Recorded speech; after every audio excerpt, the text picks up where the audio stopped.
Testing.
Samantha is the 14-year-old daughter of Maria and Carlos Montanos.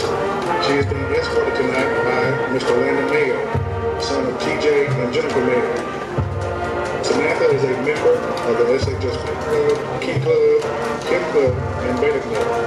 Samantha's future plans include attending college to further her education, have a career in whatever program or study she chooses, and travel the world. One teacher that has inspired Samantha has been Mrs. Van Fleet, because she was a great teacher who has supported me and my classmates. She's always helped to motivate me. She always made me look forward to going to her class. She is one of the sweetest teachers I know. Ladies and gentlemen, Ms. Samantha Montanos and Mr. Landon Mayo.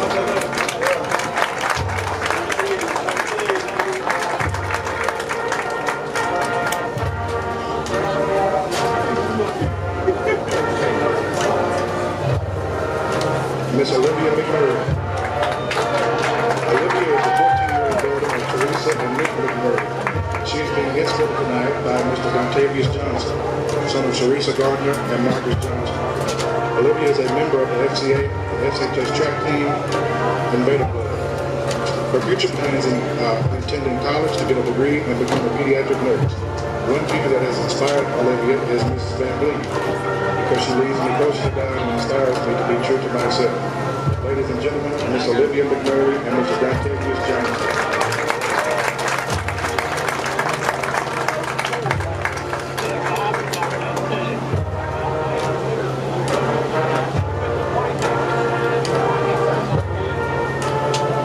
Miss Eden Ryan. Eden is the 14-year-old daughter of Jason and Ashley Ryan. She is being escorted tonight by Mr. Jamin Callis, son of Eric and Lauren Callis. Eden is a member of the SHS volleyball team, student council, FCA, club, track, Beta Club, and Key Club. Eden's future plans include going to college to become a vet tech. She would like to join a program where she can help coach young girls in volleyball. One teacher that has inspired Eden is Mrs. Baldwin, her 7th grade teacher, because she inspired me in many different aspects. She pushed me to strive for the highest achievements possible. She also taught me to think and analyze things in a new way never before. Ladies and gentlemen, Ms. Eden Rao and Mr. Clarence Cobbins.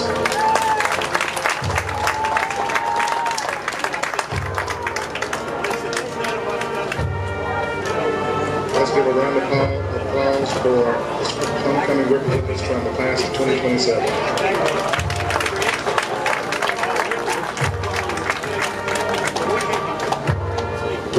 Sophomore class of 2026, Miss Melanie Calderon.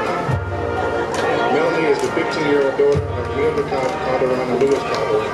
She has been escorted tonight by Mr. Jeremiah King, son of Teresa and Bubba Chandler.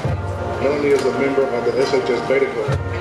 Melanie's future plans include going to college to get her bachelor's degree in nursing and become a pediatric nurse. One teacher that has inspired Melanie is Dr. Critic, because he has such a passion not only teaching his students, but pushing them to become a better person. He truly cares about our plans after high school, and is someone you can always count on. Ladies and gentlemen, Miss Melanie Calderon and Mr. Jeremiah King.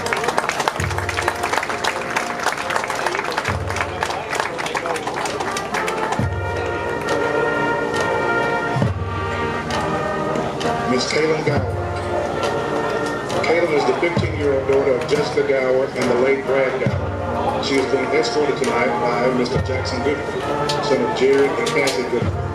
Kaylin is a member of the SHS volleyball team, FCA leader, and pep club. Her future plans include finishing her degree in cosmetology.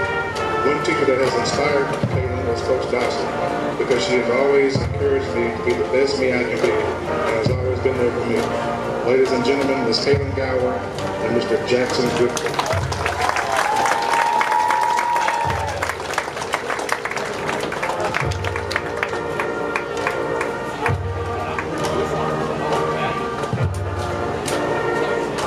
Miss Yelena Lopez. Yelena is the 15-year-old daughter of Yanni Lopez and Joshua Casanova. She is being escorted tonight by Mr. Joshua Mary, son of Chrissy and J.R. Mary. Her future plans include attending the University of California to get her bachelor's degree and study to become a pediatrician. One teacher that has inspired Yelena is Ms. Powell, because she has inspired me to be a better version of myself. Ladies and gentlemen, Mrs. Yelena Lopez and Mr. Joshua Mary.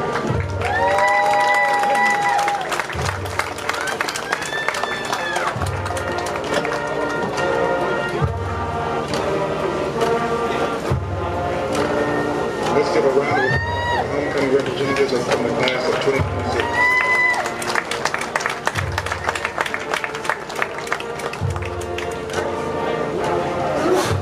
Representing the junior class of 2025, Ms. Trinaya Dowler. Trinaya is the 16-year-old daughter of Tremaine Dowler and Robin Stone.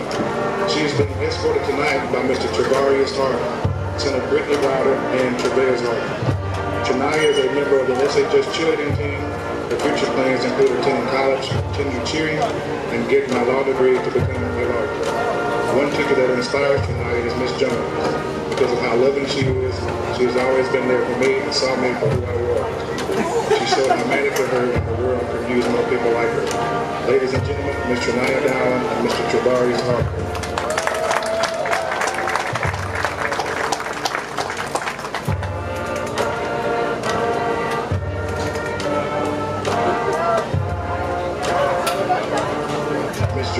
Johnson. Jaquavia is the 16-year-old daughter of Natasha Moore and Jacquees Johnson. She is being escorted tonight by Miss Alicia Martin, daughter of Adrian Martin and Tyreeka Springfield. Jaquavia is a member of the SHS Spanish National Honor Society. Her future plans include attending college to pursue a career in the medical field. One teacher that inspires Jaquavia is Mrs. Bishop, because she pushed me to do more even when I thought I couldn't. Ladies and gentlemen, Ms. Jaquavia Johnson and Miss Alicia Martin.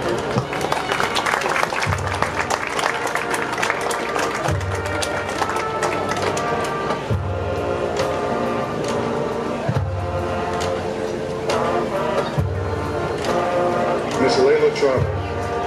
Layla is the 16-year-old daughter of Sean Travel and Gwendolyn Barbie.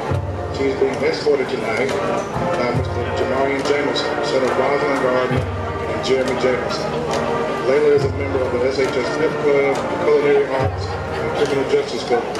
Her future plans are to go into real estate. One teacher that has inspired her is Mr. Tidwell, because he always finds a way to make someone feel better without fully knowing or understanding the situation. Ladies and gentlemen, Ms. Layla Trauber and Mr. Jamarian Jameson.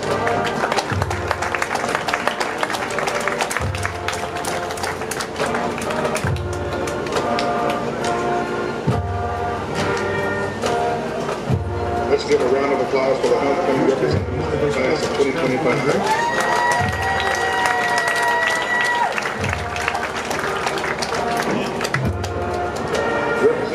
Class of 2024, Ms. Angela Adrian. Angela is the 17-year-old daughter of Kurt Adrian and Doreen Adrian. She is being escorted tonight by Manny Garcia, son of Gerald and Zoma Bell. Angela is a member of the SHS National Honor Society and part of the dual enrollment program through APSU. Her future plans include attending Austin Peay to take core classes and then to Middle Tennessee State University to get her degree. One teacher that inspires Angela is Mrs. Lawson, because she was my first teacher I had coming to SHS. She made me feel at home and like I always had a place to stay. Her fondest memory of SHS was when Mrs. Salazar hosted the Cascarones party. Everyone was running around crazily, cracking confetti fingers on each other's heads, and we all had a great time. Ladies and gentlemen, Ms. Angela Adrian and Mr. Manny Garcia.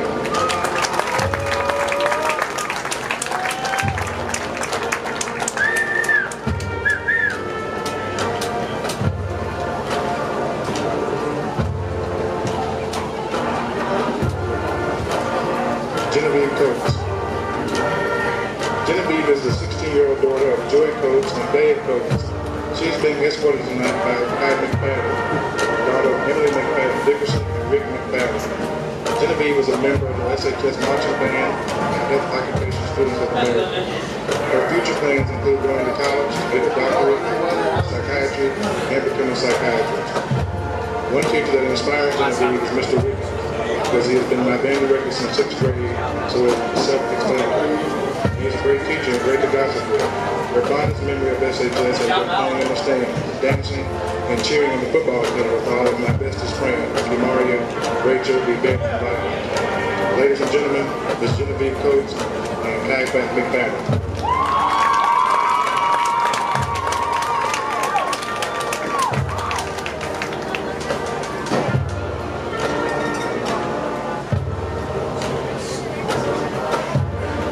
Ms. Nevaeh Fennell. Nevaeh is the 17-year-old daughter of Ricky Webb and Arthur Fennell. She's being escorted tonight by Mr. Joseph Mobley, son of Josh and Alexandra Mobley. Nevaeh is the senior class president, cheer manager, Beta Club, NHS, SNHS, Key Club, and Kim Club. Her future plans are to go to a university to major in psychology or criminology. I also want to travel everywhere I can. One teacher that has inspired me is Mr. Hager and Ms. Princess, because they always push me to be the best I can be and have never let me give up, no matter how much I wanted to. Her fondest memory of SHS was when Mr. Lennon told me to light something on fire during our junior year chemistry class, and of course I listened. What I didn't know is that it would set the fire alarms off and everyone blamed me. Don't worry, it was during the lab. Ladies and gentlemen, Ms. Nevaeh Fennell and Mr. Joseph Mobley.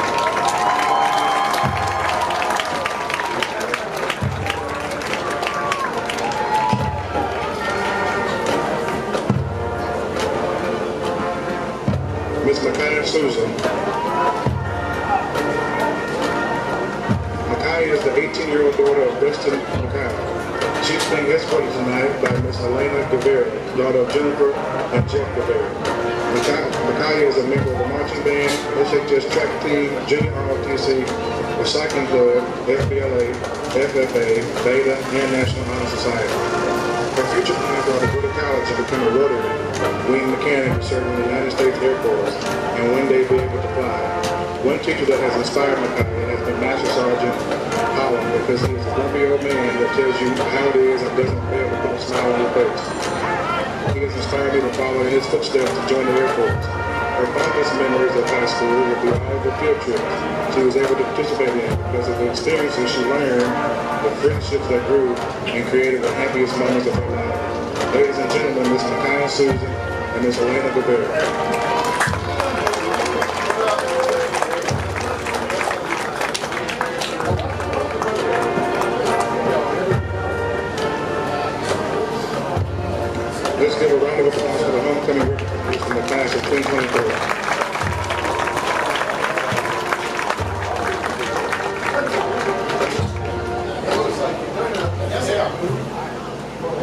One more round of applause for the 2023 Springfield High School football homecoming court representatives.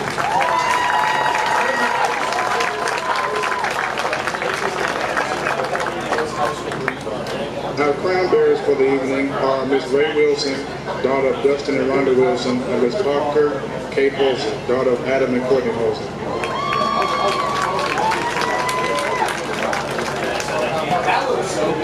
This evening, our queen will be crowned by Miss Abigail Edwards, the 2022 homecoming queen. And now the moment you've all been waiting for, the crowning of this year's homecoming queen.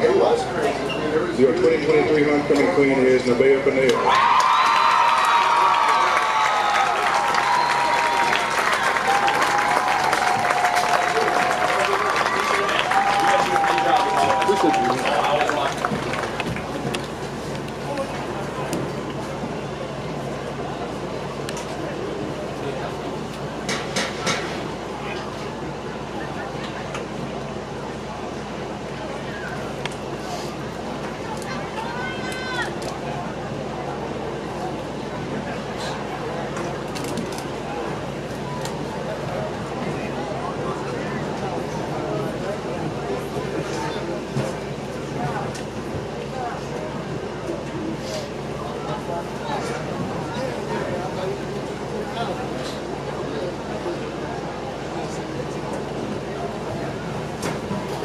Congratulations to Nevaeh Fennell, the 2023 Springfield High School homecoming queen.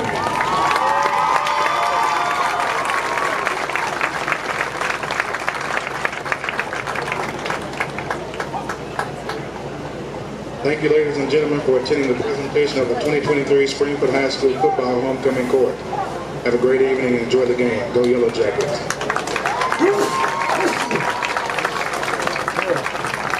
Now for the homecoming float results. Congratulations to freshman class of 2027 in first place, second place, seniors, third place, sophomores, fourth place, juniors.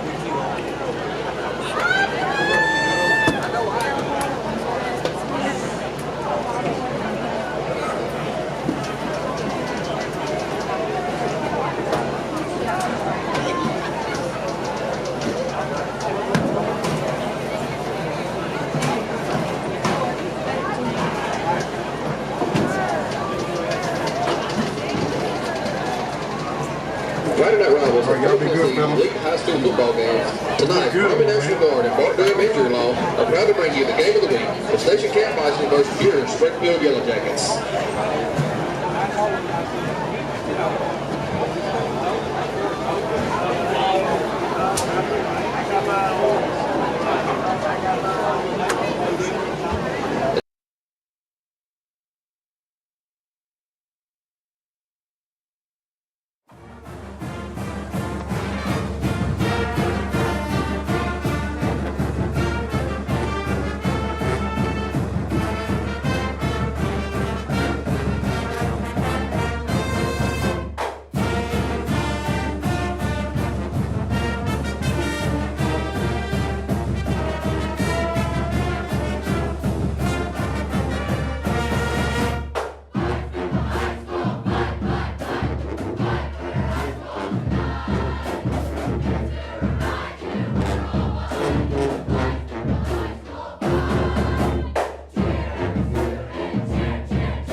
We're on the air with Social Dweebs, and it is homecoming night at Springfield High School. And T, we got about as close to a must-win game tonight as you could have this early in the season. You would never think an out-of-region game is must-win, but this is kind of that for the Jackets. Been on a 2-game road away these last 2 weeks, and tonight homecoming, and then after tonight, you got 2 away games again, Coach. But if we go back to last week, last Friday night, the Jackets traveled to Paris, Tennessee to face the undefeated Henry County Patriots.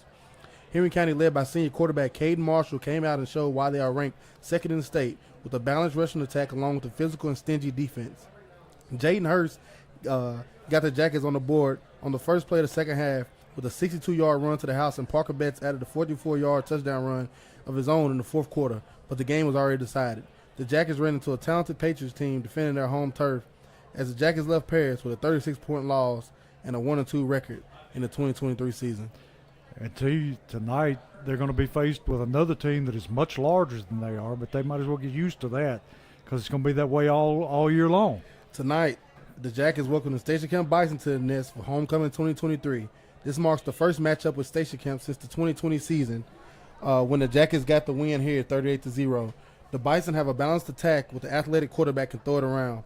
Linebacker number 4, he's a playmaker and can make trouble when carrying the ball as well.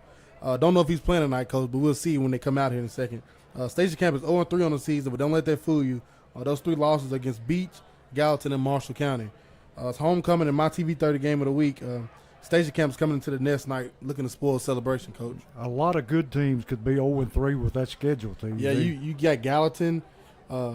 Beach to start the year off, Gallatin and Marshall County. That's just them is tough opponents, Coach. Yes, they are. And they, from what I can remember, they played Gallatin pretty tough. Yeah, they did. It came down to the wire, and Gallatin pulled that one out. That was at Station Camp also. And the band's on the field and getting ready to do the national anthem. We're waiting on the color guard to come across the field. Beautiful night for football. Beautiful, Coach.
We're back here at Springfield Stadium with Social Dweeb Sports, bringing you the game tonight between Station Camp and Springfield Yellow Jackets.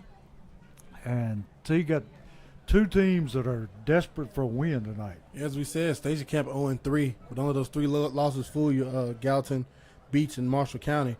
But, the Jackets come in tonight 1-2 after 2 rough road games, looking for some home cooking on homecoming, Coach. The Jackets, led by junior quarterback Parker Betts, have had some big plays happen, but have also had a lot of big shots missed. Sophomore running back Jaden Hurst has shown his electric workhorse, and Clarence Cobbins is advertised on both sides of the ball. And the Jackets must get a fast start tonight, Coach. They want to get out and jump on this Bison team. Yeah, and it's going to come down to which group of linemen want this one the most, because that's where it's going to be won, in the trenches. Exactly, Coach. You hit the nail right on the head. It's going to be won in the trenches, and I feel like the Jackets. I seen them, the linemen down here warm up today, Coach. They looked fired up. They had a little pop in their step, and you know, after facing that line you faced last week, Coach, I don't think you're gonna see a better line. No. Maybe knock on wood, because you know we got Gallatin and Hendersonville down the line, but what that line we saw last week up in Paris, they were just moving things around. Yeah, Coach. they look like a college line. One of them 6'8", 325, and Yep.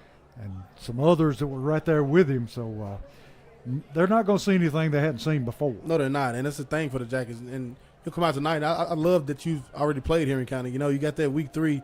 That's going to be one of the best offensive linemen. And that quarterback last week, Coach. Oh, he was unbelievable. You're not gonna. I've seen his schedule. You know, somebody show me out there in this 5A that somebody who can play quarterback like they got to play quarterback last week. Coach, he can run the ball, throwing pretty deep balls, short passes.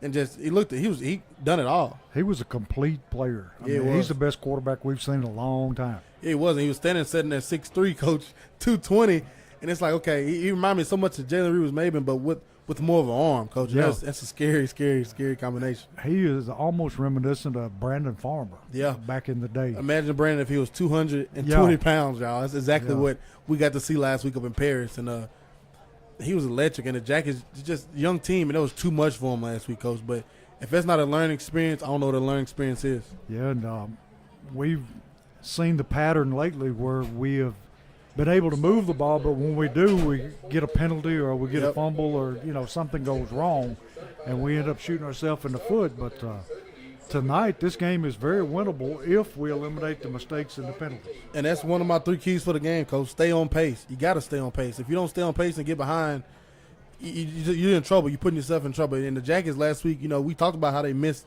a couple of big shots, but sometimes they was shooting themselves in the foot with pre-snap and post-snap penalties. Pre-snap, post-snap penalties, they're going to get you beat every time, Coach. Yeah, and it's one of those penalties where the coach is like, it's mental. Yep, And, exactly.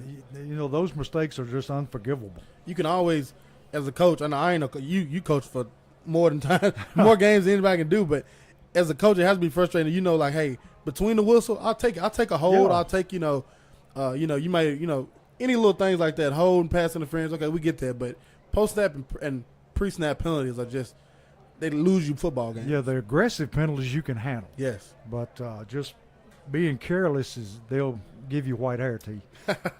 Look at you, Coach. Yeah. I hope we didn't do that to you. We didn't do that to you. Y'all didn't do that. We made you sit back and relax a little bit. Yeah. Some days. A lot of days by halftime the game was over. And one of my other keys tonight, Coach, limit big plays and make big plays. We talked about last week. It wasn't the play call. It was the execution. The plays was there. We had Cobbins a few times beating people down the sideline, and we just couldn't get the ball there. Sometimes you had a gap open and the running back just didn't hit it hard enough. Sometimes you had a perfect blitz on or something, and you hit the guy in the backfield, and you just don't spot tackle, and he slip out and get 5 more yards. Like we got to limit the big plays and make our big plays ourselves. Yeah, we got to execute. That's sir. the main thing you brought out last week. With the coaches were making the right calls, and it's not their fault that the players are not carrying it through. Yeah, and it's we're not sitting here like, it's just point blank got to do better, and it's not even like, they're not capable of doing it. We're capable of getting it done. Yes, we are. We have guys who can get this thing done. We have guys who can go out here and win football games. It's just between the ears sometimes, Coach. They're young guys, and you got a lot of sophomores and freshmen on this team and juniors, we're putting juniors for the first time in real key roles. We did the same thing a few years ago, with Crenshaw and them putting those juniors in those key roles, and the same thing happened for them. They just was young sometimes, and it shows for our guys. Yeah, I think it was John Wooden that said for every sophomore and freshman you start, you can count it a loss. Yeah. So it's just a learning experience for them. And my last key for the game, Coach, is as simple. Get the ball in 24's hands. Yes, sir. Give Clarence Cobbins the ball any way you can. Bubble screens, jet motion across the formation, fake the jet to somebody else, throw a deep ball over top to him. Any way you can get the ball to this D1 athlete we have on this team right now, do it. Just move him around, put him in spots that they're not expecting, and get it to him as often as you can. He's the chess piece that's movable, Coach. You can put him anywhere you want to. And we've seen it. They put him at quarterback one time in the season, Coach. He's capable of running the Wildcat. Yep, and doing that read option and going with it. And it's just, we got to get the ball in his hands early and often. Yeah, and special teams tonight. Yes, gonna sir. Play a big part. We've had the unfortunate of a lot of turnovers this season, Coach. honestly think we can limit turnovers tonight, execute the plays that are called, and limit their big plays. I think the Jackets really have a good chance of being very, very successful tonight. This is very, very winnable to you. I mean, it's just a matter of us playing our kind of ball and eliminating mistakes. Yes, sir. And Coach, I don't have a roster tonight for us other than, but I see number 4 for them. Don't know his name. Boot on his foot, hat on backwards. He's walking the sidelines, Coach. He's not playing tonight. That's a good place for him. Because I think from what they were saying, he's like 235-pound tailback. Yes, and sir. linebacker. And linebacker. He's getting D1 looks for linebacker, but they handing the ball like it's nothing, Coach. Yeah, it's like a bowling ball. And here come the Yellow Jackets, and they're all gold uniforms with the white helmets. That look good, boy. Yes, they do. Homecoming. And tonight, Coach, is kind of special for the Jackets. Tonight, we have a bunch of class reunions going on top of being homecoming. You got class of 1973 celebrating their 50th class reunion. That's the first class without Coach Boyd Smith. And then you have 1993. We're celebrating the state champs tonight. They'll be introduced, I believe, at halftime. We'll get the band for you at halftime. Their performance will get the 1993 team for you at halftime.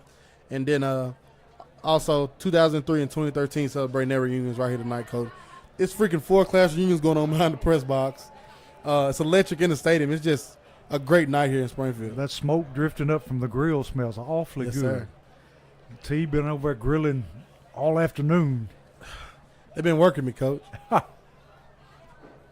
T, actually, you're a good cook. Some I'm telling days. You got it from your dad, right? That's exactly where I got it from, Coach.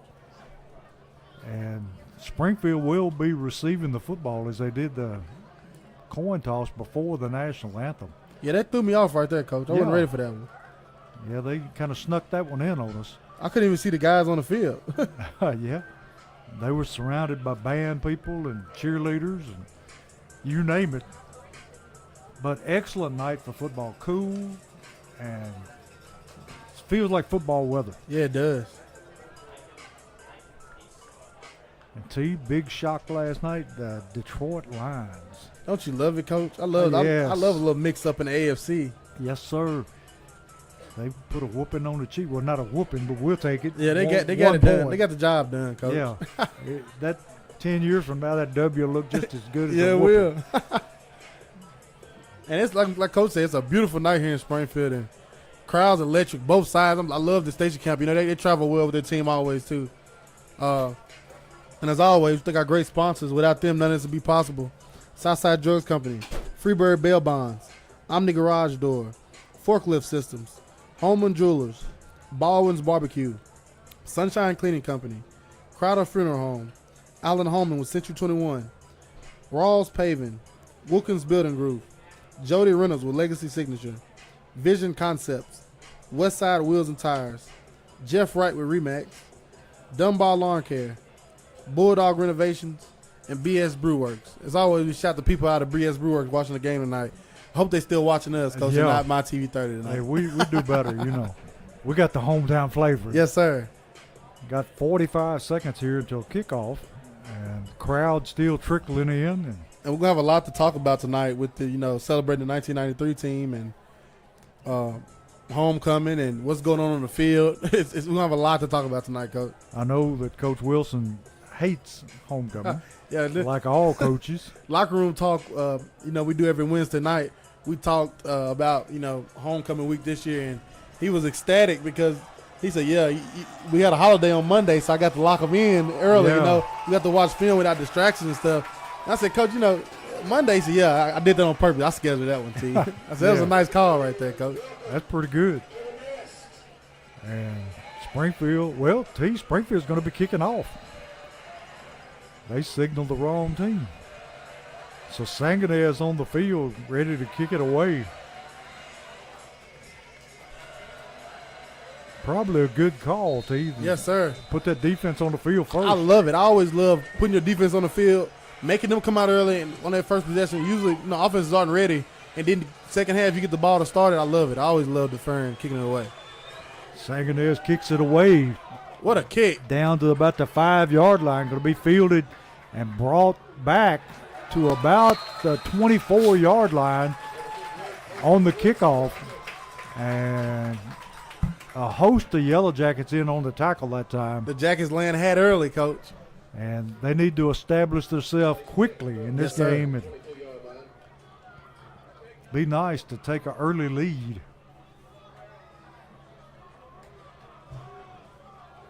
I'll tell you, we'll see real quick who's going to win the war up front. Yes, sir. And they're pretty big up front, Coach. Yes, they are. Quarterback in a shotgun, takes a snap, hands to the tailback, got some running room, picks up maybe 3 or 4 yards. Duru Smith on the tackle. Clarence Cobbins coming in and clean it up.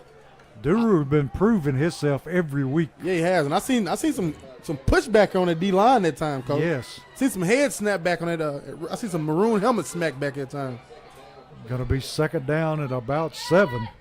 Going to hand to the tailback again. Going to be hit at the line of scrimmage and dropped. And once again, Duru Smith coming up off the Fired pile. up, Coach. He fired up. And see, that makes a big difference between a 235-pound running back and the one that's out there. Yes, sir, it does. He might be 160 pounds. Soaking wet after lunch. Yeah. Going to be third down at about 7 for the Bisons, right, T? Yes, sir.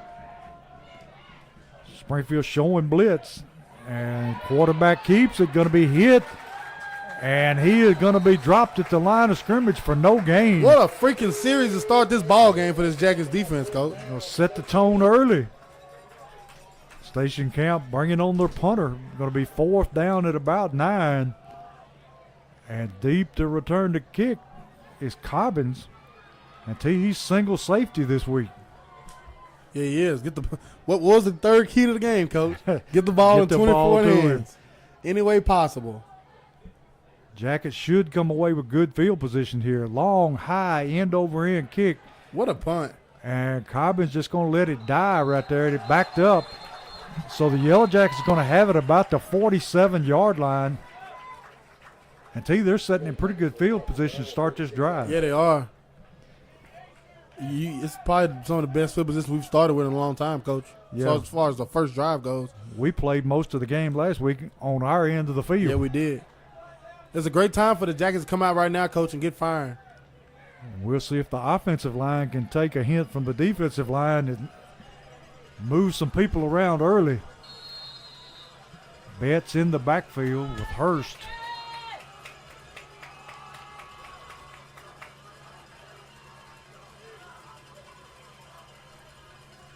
Betts in the shotgun. High snap. Going to be handed to Hurst. He's going to be hit and dropped for a loss. A big loss that time, about 6, 7 yards. And see, that time they just opened the floodgates and came through. Yeah, they did. Going to be second down at about 15. And Hurst didn't have a chance that time. Not at all. That guy came from the backside and chased that down. That was a nice play. So second and 15. Ball moved back to about the 41-yard line. High snap again. Betts has nothing to do but fall on the football until we've had 2 possessions and 2 high snaps. Second key of the game, Coach. Don't put yourself in bad situations. Like, you got to stay on pace. You got to stay on schedule. Yeah. First down, it wasn't the best, but you got back to the line of scrimmage. Yeah, now it's third down and 21. That's not what you want. That's not staying on pace. We don't need to make a mistake on this end of the field. I don't know how many plays you got in your bag for third and 21. Not many. No. Throw a screen and see where it gets you. Yeah. Yellow Jackets trips to the right. Betts looking to throw. Going to throw the screen, and it's incomplete. And that time it was a low throw out of the reach of Hurst. So Sanganez comes on to punt it away. So, that time we actually lost yardage. 8:48 in the first quarter, no score.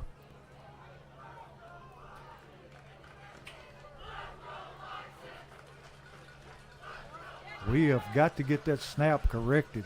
Yes, sir. Sanganez, good snap, high punt. They're just going to be able to let it go, and it takes a sideways bounce. And going to be down at the 30-yard line of Station Camp. So the ball will go over where it'll be 1st and 10 from the, well, they mark it at the 31.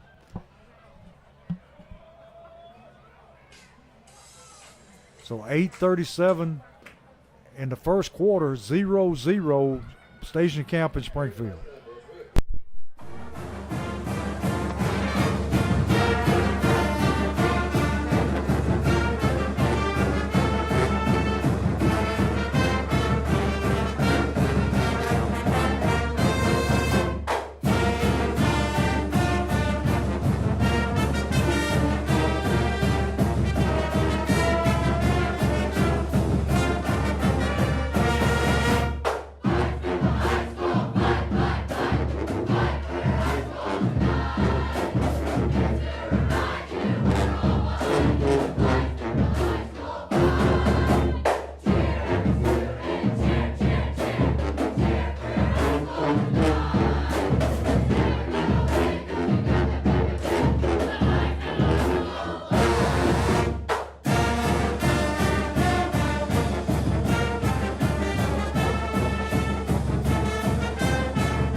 We're back here with Social Dweeb Sports coming out of the TV timeout.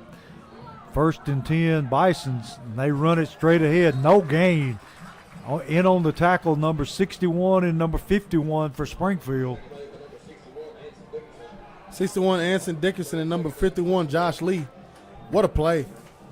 So far, there's no running room for the Bisons. It'll be 2nd down and 9. Going to throw the bubble screen out in the flats, caught, and he is going to be really close to his 1st down, but a flag comes flying in at the end. I think we got a hold, Coach. I would think so.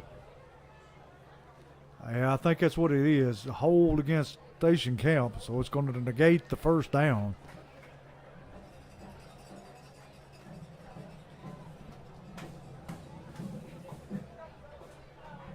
Is going to move the ball all the way back. Let's see where they spot it.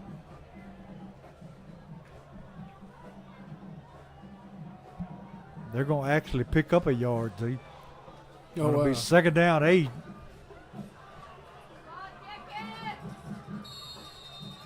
Station Camp trading tailbacks, and his lineman jumps into the neutral zone that time.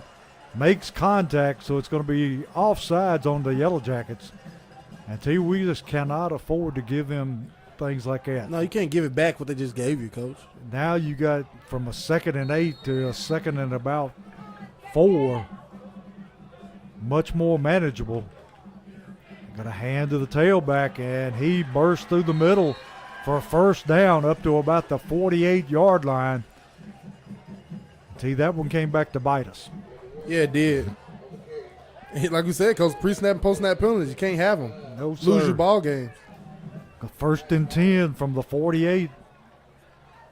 Quarterback takes, hands to the tailback. Got a little running room, breaks the tackle, gets it up to about the 50-yard line.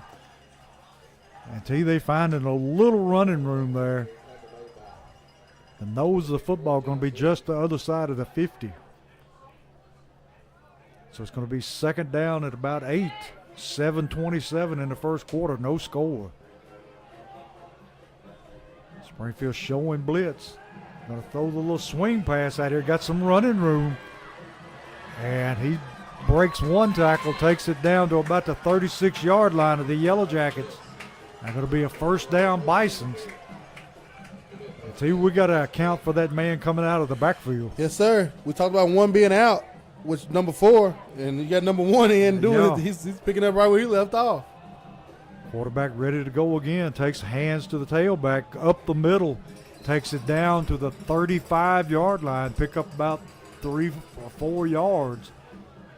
I'm sure that's pretty pleasing to the Bison coaching staff to pick up 4 on first down. Yes, sir. It's for them staying on schedule. Yeah. You get 3 or more on first down, you're staying on schedule. You're good. You can stay in your play call and playbook and do what you want to, you know.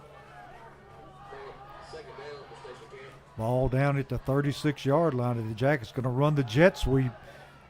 Nice play there. I think that was Cobbins.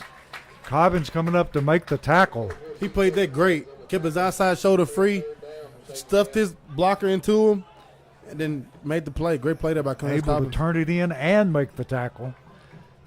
And in a minute, I'll try to get my mind right to see which D1 offers Clarence Cobbins had. I can't remember. I know Eastern Kentucky is one of them, but he has like 3 Division I offers right now. You would think Austin P would be one of them. Yeah, I believe Austin P is one. It'll be 3rd down now and 8.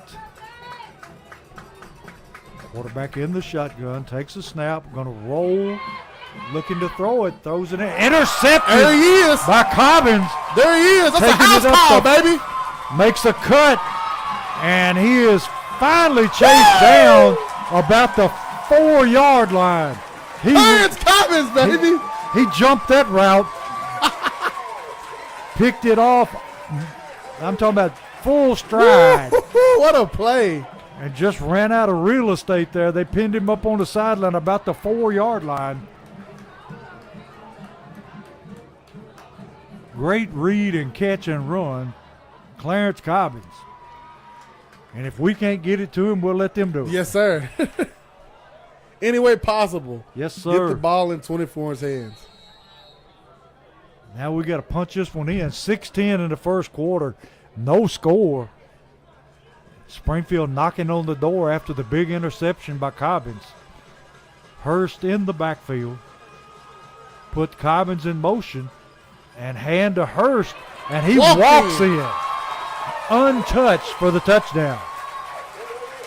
That time the offensive line opened a hole the men you could run through. Yes, sir. He just walked in the end zone that time. What a play. What a blocking by that offensive line. So with 6:05, Springfield breaks ahead early, 6-0. Sangonez coming on to add the extra point.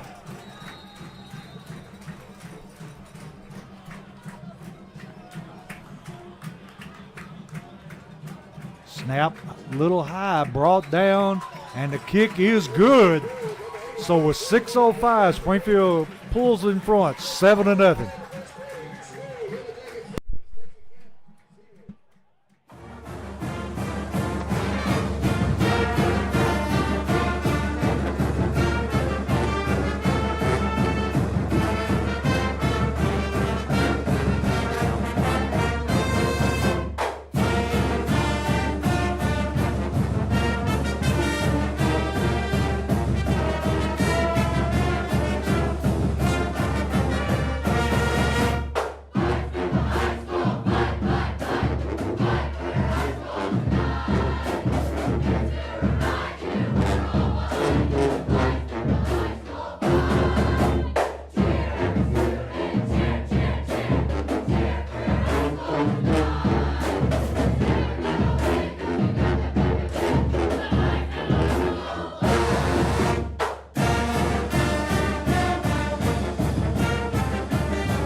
back here with Social Dweebs where Sangonez kicks it away, going to be fielded at about the 10-yard line by the Bisons. Cuts it up the middle and takes it out past the 30 and got a flag coming in from way in the back. And we'll have to see what this is. You would think it's a block in the back. We'll just have to wait and see.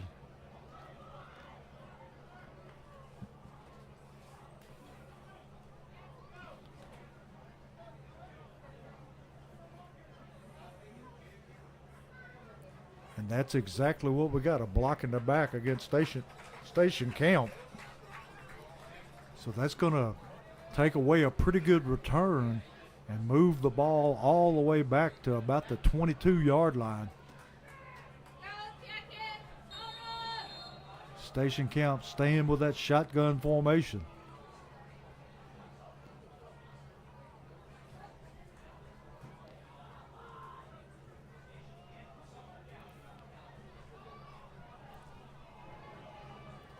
Quarterback going to hand to the tailback and nothing doing. He is hit in the backfield. Number 55 for Springfield, one of the first men to get there, along with number 40. Hayden Reynolds coming from his middle linebacker spot that time, Coach. Great play. And 55 is Baldwin, isn't it? Yes, sir. He met him in the backfield. Going to be second down and about 9.5. Quarterback going to run the same play, off tackle. Going to break a tackle, going to move it up to about the 40-yard line.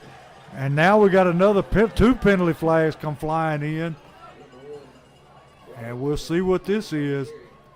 As it stands, Station Camp has their first down.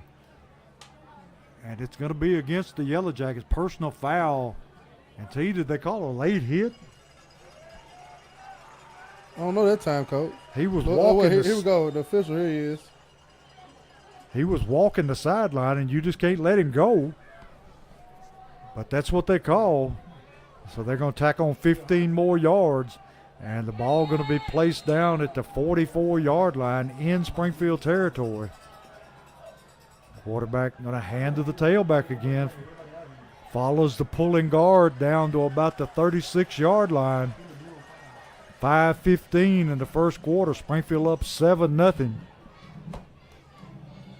It'll be second down and about, well, let's say second down and 5 for the Bisons.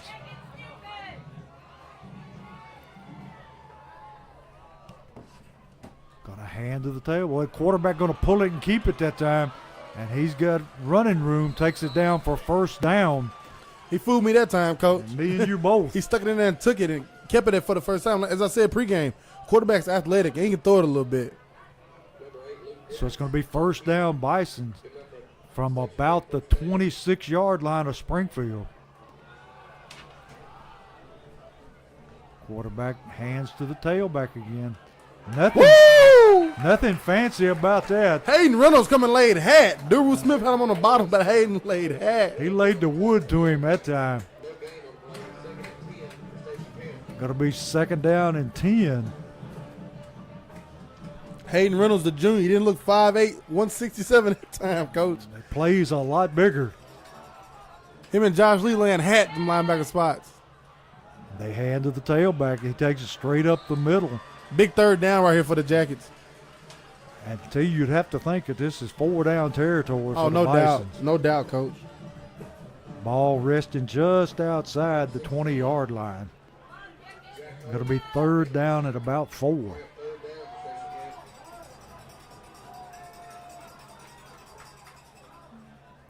Tailback gets the football. And T, there's nothing fancy about what they're doing. No, not making you guess anything, Coach. No, they're just going to line it up and run it at you and say, stop me if you can. And it's going to be a first down for Station Camp about the 15-yard line. Quarterback hands to the tailback again, finds running room over the middle, and tackled that time by number 88, Hurst. And tell you, that's not a good sign when your safety's making tackles. No, sir, not at all. And D-line starting to wear down a little bit as this drive goes on, Coach. Been a long drive. Quarterback hands to the tailback. making room. And number one has been toting the ball for Station Camp so far, Coach. We talked about how number 4 wasn't playing tonight, and, we wanted, he's the downhill runner for them when they want to switch up, and number one has been that tonight. He's taking up the slack so far. Going to be first and goal, and the ball is right at the 4-yard line, maybe the 3. And they're in a smokestack eye this time. Quarterback going to hand to the last man through, and he is hit. They're trying to push him over the goal line, It Coach. looked like a rugby scrum that time. Number 41 for the Jackets was first there on contact, Joshua Philippe. Great play there. So it's going to be second down and goal, and the ball still And you know it's at coming, about Coach. the 2 or 3 yard line. If you're a D tackle right now, get down. Why are you standing up? Get down and tunnel under. Get low. Submarine. And let the linebackers clean it up. Quarterback sneak and Touchdown. Took them a while to figure it out. But Coach, it's a I seen 2 D tackles standing up. Can't do it. Nothing good is gonna come from that. The low man always wins, T. There's nothing you can do down there at the moment. You can't. There's nothing you can do. No. You need a submarine. Let your linebackers do the job. Exactly. 156 in the first quarter. 7-6 with the Bisons on to try the extra point. Snap fumble, gets it off. It's going to be blocked and tackled there by number 69 for the Yellow Jackets. Number 69 for the Jackets, Cortavius Herring, the sophomore, Coach. Great play there by Cortavius.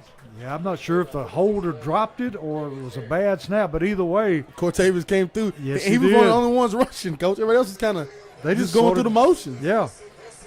And I'm like you, T, on that goal line stand, we had a bunch of people doing exactly that, standing. Yes, sir.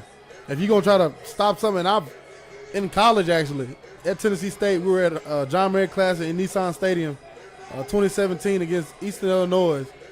Double overtime game, Coach.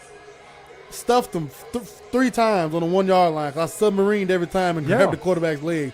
There's nothing you can do standing up, Coach. Not a thing. Your linebackers, they're going to come downhill and hit him in the mouth. You got to get up under and try to get his legs. So Station Camp on to kick it away, trailing 7-6. And back to return the kick, we got Cobbins and Hurst. And T, you think Station Camp will kick it away, or will they follow the trend of Pooch kicking it? That's the first time we've seen them kick, huh, Coach? Yeah. I think they pooch it to the corner. There it is. There it is. But they kicked it a little too far. Cobbins on the return, finds some running room. Woo, he's one shirt tail away from taking it to the house. Coach, he's so electric, and every time he gets up, he's just mad at himself and he didn't score. I love it. I mean, that guy was very fortunate just to grab him by the shirt tail and hang on.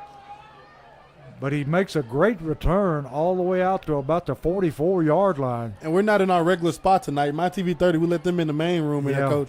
We're in this little side room right here where the officials usually sit, or the Robertson County Connection. Freaking, the crowd is shaking the camera over here, Coach. Yes, they are. Betts looking to throws it out to number 25 in the flats, and he's going to take it for Holman Jewelers first down. Number 25 for the Jackets. My guy, the sophomore, Caden Norman, Coach. What a play by Caden.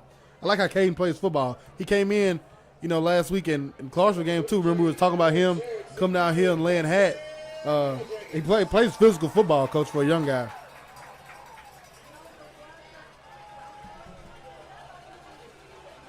And two, we owe Southside Drugs a touchdown already. Yes, sir.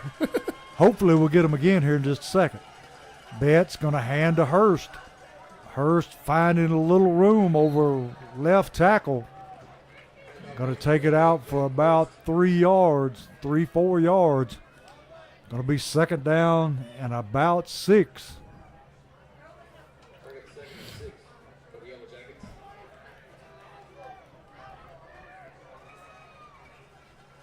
So you got some new players getting in on the action here. Yeah, and it's good to see number 17, Tony Pettis, back this week, Coach. Gives you a whole nother dimension at receiver. Big receiver out here. Second down and 7. Going to put Cobbins in motion. Going to hand it to him on a jet sweep, giving ground. and then bursts through, making people miss. And he's in for a Holman Jewelers first down. And he made some people look silly on that run. Get the ball in 24's hand, Coach. He's a playmaker, man. He's the straw that stirs the drink. See, It seemed to be nothing there for the Jackets, Coach. He Yeah. just burst through. yeah, about time you think he's tackled, you see him burst out of the pile. Yep. And Clarence Cobbins isn't a small guy, Coach. No, he's not. Going to be 1st and 10 Yellow Jackets from about the 22, 23-yard line. 31 seconds left in the quarter. Springfield ahead 7-6. I think Coach content with letting this clock run out and go to the Yes. second quarter. Just going to let it run out and take it to the second quarter on homecoming night for the Yellow Jackets. And T, that's what they're going to do. That'll end the first quarter with Springfield up 7-6.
We're back here with Social Dweebs where Springfield has the football 1st and 10.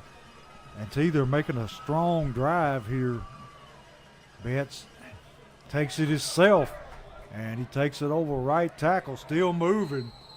And they never do get him down. Referee finally blows the whistle. But he's able to pick up about 4 yards. Betts not the biggest guy, but he got a big heart. Yeah, he do. And I dare you up and try to act like you're going to knock him out because you're not finna hit him. One lick is not going to take Parker Betts down. No. And very seldom do they get a solid shot on him. Yeah. Got Hurst in the backfield behind him now. Springfield second down and about 6. Hurst going to be met at the line of scrimmage. Not much there. And Hurst's head hit the ground hard that time, Coach. And he's not getting up so quick. I don't know if he landed on the football.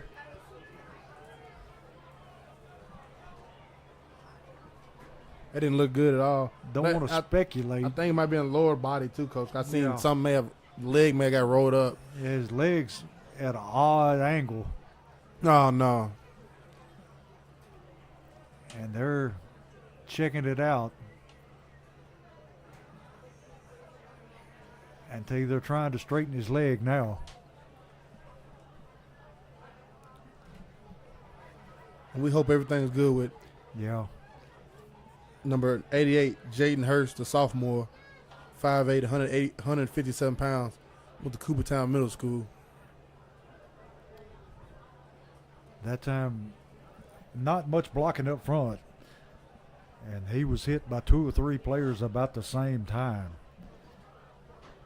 Springfield trainers out on the field taking a look at him. Springfield trainer Jake does a great job, Coach. If just like we're here, we're spoiled here in Springfield. Had Miss Holly, Miss Holly Taylor, all those years. Holly does a great job, and Jake has taken over her job now, and Jake does a great job too. And T, this looks better than I thought. They got him up on his feet, and he's walking off under his own power. So much better than we anticipated. Yes, sir, because that leg was just there, Coach. Yes, it was. It was bent at a funny-looking angle. And now, that's Jaden Hurst. He's down. Should start running back. Now we'll see number 84 come in and running back, I'm pretty sure. Lemaire's Dowling, the sophomore. Another sophomore running back, Coach. Feels like 2021, 2020, doesn't it? Yeah. About time we got somebody back, somebody else went out. In 2020, we talked about those sophomores every year. Yeah. I mean, every game. And that sophomore class ended up being Devin Crenshaw and company, Logan Leffridge, all those guys. We talked about them every game. Sophomore. My dad, I go home. My dad say, "You keep talking about the sophomore. Who's in that? What's that sophomore class?" Daddy, hey, give it time. All right. It's gonna come true. Watch it. And they're the one giving you something to talk about. Yes, sir. And sure enough, they came on through. So we're still in a timeout here after the injury. And see, we need to finish this drive off. Yes, sir. We got to get in the box. No. Three's not going to do it here, Coach. No. We got to get in the box. You're driving so easily, so methodical. You have to finish these drives. It's 3rd down and 6. And as I said earlier, big night here in the Nest. We have homecoming 2023, along with the class of 1973 celebrating their class reunion. 1973, that was the first class without Coach Boyd Smith. Coach Boyd Smith coached 44 years at Springfield High School.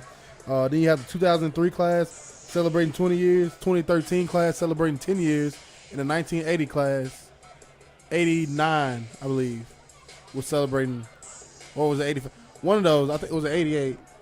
One of those classes out there celebrating too, Coach. But you got 4 tailgates going back here, class reunions, and it's still packed out there, Coach.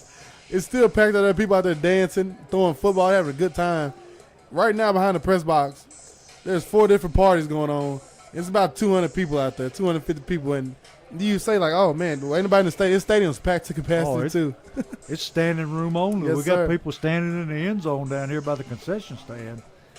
See, they're taking a long time out, I guess, because of TV. Yeah, we got, every time I look up and see my TV 30, it hits me. Okay, I see what's going on.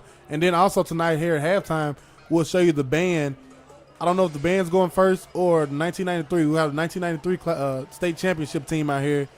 You'll see those guys, and I'll put on, you hear the PA, and they'll give you a rundown of everything they have to go through that season to get that ring. Got number 84 in the game at tailback. That's Dowling. 3rd down, 6. Bat's going to take it himself, and he is going to be thrown down short of his 1st down. And Station Camp played that one pretty well. So now it's going to be 4th down and about 5.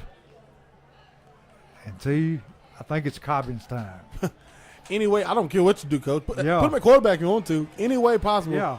Get 24 the ball right now. And he's one-on-one over here.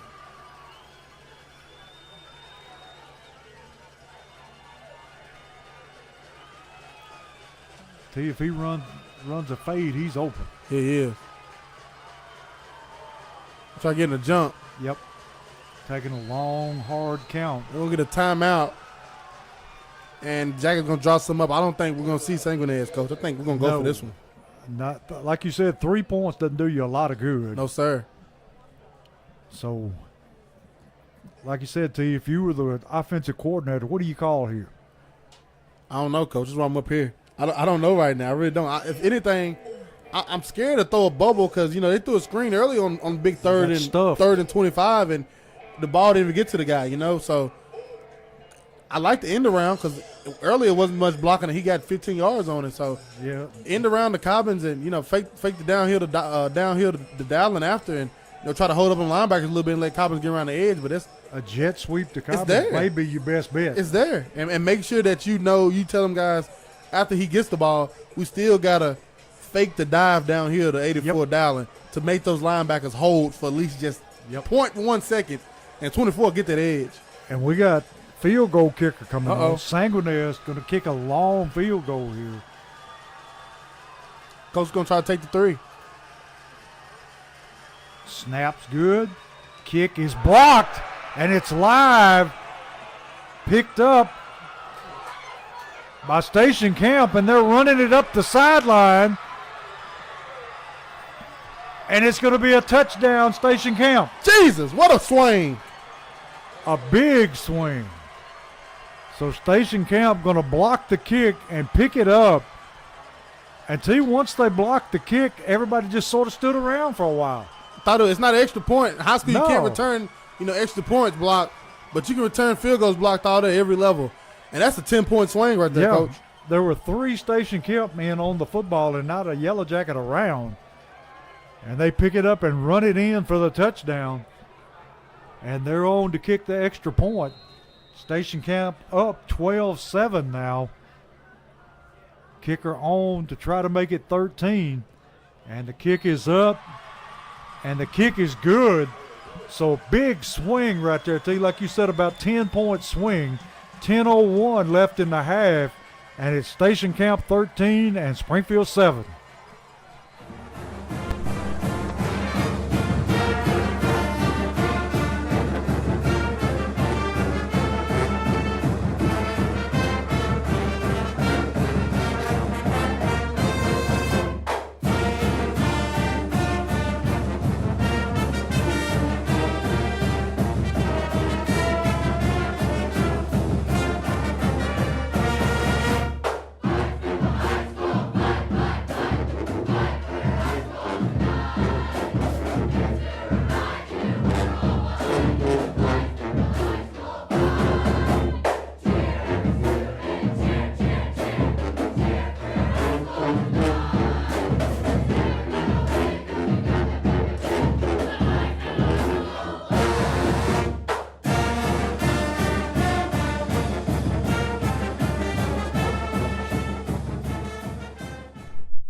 Back here with Social Dweeb Sports. We're after a huge turn of events. Station Camp has taken a 13-7 lead, and they're kicking it away. Going to be fielded by Cobbins. Bringing it back up the field, cuts it into the middle. Got a lot of running room. I'll see you later. He's Make gonna a miss. One block. Yes, sir. Take it to the house. Mr. C.J. Cobbins. So that lead was short-lived. Boom! Clarence Cobbins, baby. He's a bad man, Coach. Yes, he is. A bad man. I bet you they don't kick it to him again. He is a bad man. So we're tied at 13, awaiting the extra point by Sanguinez. What an electric play, boy. And the Jacket Faithful they've been wanting it all year, Coach. He almost ran a few back last week. He's been close a couple of times, but that time he just blew by everybody. Yeah, he did. Sanguinez waiting to snap. High snap brought down, and Sanguinez nails it, making the score 14-13 Springfield, 9:46 left in the half.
back here with Social Dweeb Sports, where Clarence Cobbins has electrified this crowd. It's still with buzzing. A long touchdown return on the kickoff. It's still buzzing, Coach. Sangonez kicks it away. Going to be fielded about the 3-yard line. And he's bringing it back up the middle, breaks the tackle, cuts it to the outside. Finally going to be chased down there by number 36 for the Jackets. Number 36 for the Yellow Jackets, Zamar Clemens, the senior. He tackles him from behind after a long return. So they're back in good field position about the 37-yard line. 9:37 left in the half, 14-13 Springfield. And at halftime, we ask you to stay with us as we'll show the band performance and we'll show as we celebrate the 1993 state championship team. They'll come out on the field and we'll get that also. Station Camp just going to hand to the tailback again. Takes it ahead for maybe 2 yards. Springfield defensive line playing much better this week. And this is where I get a little excited right here, Coach, as a defensive guy. We got this big play just happened. We had a swing and momentum, a 10-point swing goal with that block kick, return for the end zone for the touchdown. Now we're back on defense after our guy returned one. Quarterback going to run the bootleg. Going to be corralled there. And he cuts it across field. And going to be tackled by number 40. Is that not Reynolds? Yes, sir. But not before he gets close to a first down. Like I said, Coach, 10-point swing kind of got down over here when they blocked that field goal and ran it back. Then on the ensuing kickoff, Clarence Cobbins hits his head on the goalpost. Now as a defensive guy, you get back out here, Coach. You up 14-13 with 8 minutes left. You get your offense the ball back, and they can, because offense been hitting kind of good here. Yeah. And we can possibly get a score before we go in the half and know we get the ball back after halftime. You should be licking your chops right now. In great shape. You should be licking your chops right now if you're a defender for the Jackets. And they're going to measure this, T. It looked like he came up just a little short, but they're going to measure it.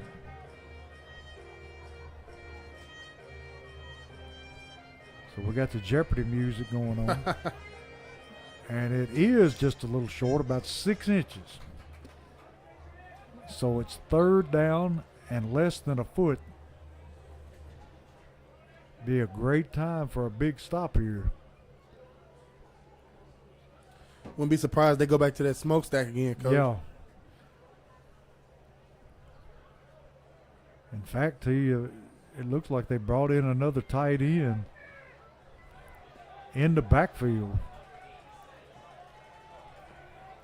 They're in a I formation. And they have brought in a tight end to run as a fullback. Is that number 1 again, Coach? Yeah. And they're just going to hand it to him, and he picks up his first down and then some. Number 8 on the tackle there for the Jackets, Andrew McBurdy, senior. So he takes it across the 50-yard line down to the 48 of Springfield. 8:30 in the first half. Springfield up 14-13. Got a hand to the tailback again. That time going to be stacked up at the line of scrimmage.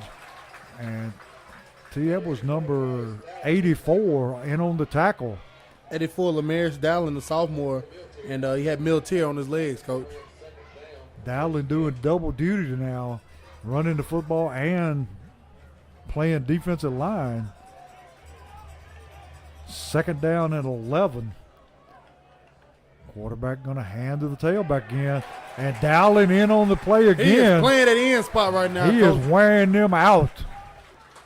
Big loss on the play that time. The sophomore, number 84, Lamaris Dowling again, Coach. And if you know Lamaris Dowling, if you remember his older brother, Alan Gardner, number 42 for the Jackets.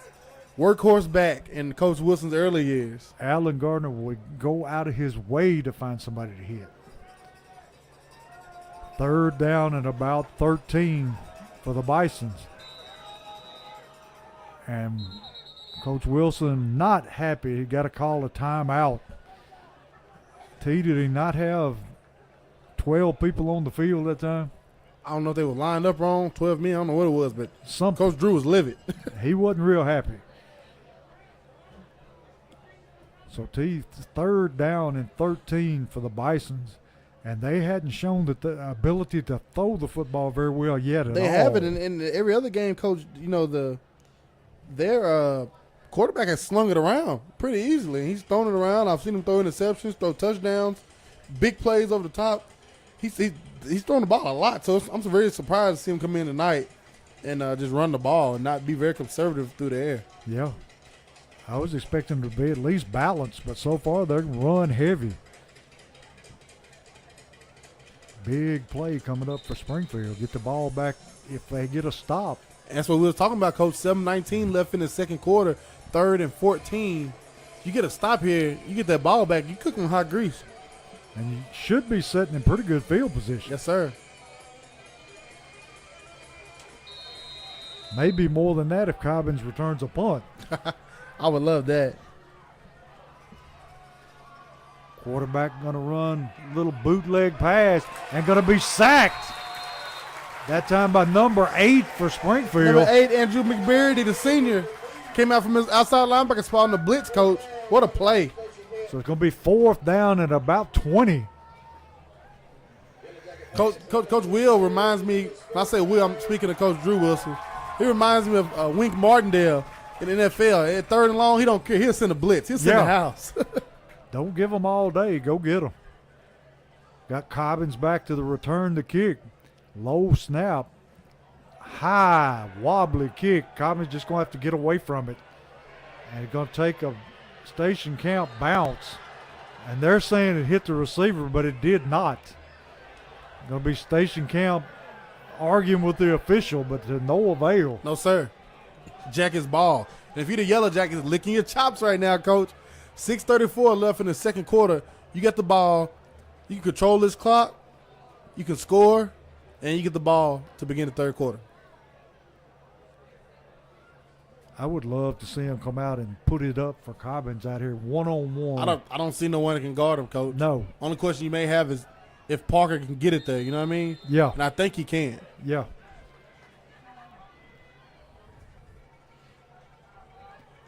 Springfield with twin receivers to the near side, single receiver to the far side. 1st and 10. Betts going to hand to the tailback, and he's going to be stacked up at the line of scrimmage and driven back. Not much there over the left side. No, it wasn't. Maybe a half a yard.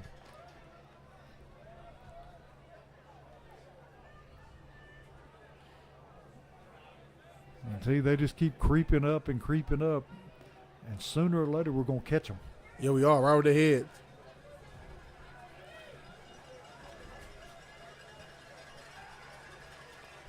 Nobody in the middle of the field. I feel a pass coming here, Coach. I think they're going to blitz. Here it is. Cobbins open in the flats, and he hits him in stride. And then that has to be a penalty. Was he not out of bounds when he got hit? I think he was still trying to catch it. 3rd down 1. Yellow Jackets from the 29-yard line.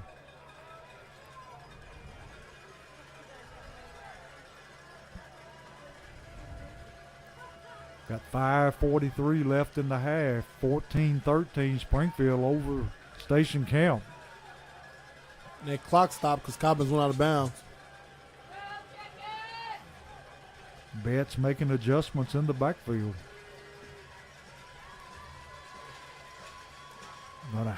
He's just going to keep it himself. Got running room up the middle. And he is all the way down to the 46-yard line and into the Bison territory for a Holman Jewelers 1st down. What a play there by Parker Betts. And earlier, we also forgot, Coach, because we were so excited on the Clarence Cobbins interception. That was a Freebird Bail Bonds turnover. As long as we get it in. Yes, sir. That's pretty good to you. Bales Bonds turnover, Freebird, Josh England. Yeah. Great people. Always great sponsor every year. He created a few turnovers in his time. Yes, sir. He's celebrating his class reunion tonight. And we got jet sweep to Cobbins. Cobbins picks up about maybe 4 or 5 yards. Cut it up in the middle. T got number 41 in the backfield now. Number 41 for the Jackets, the junior, Joshua Philippe. So it's 2nd down and 7 to go. 4:35 and counting. And the Jackets are in no rush, Coach. I love it. 4-minute offense. Philippe in the backfield.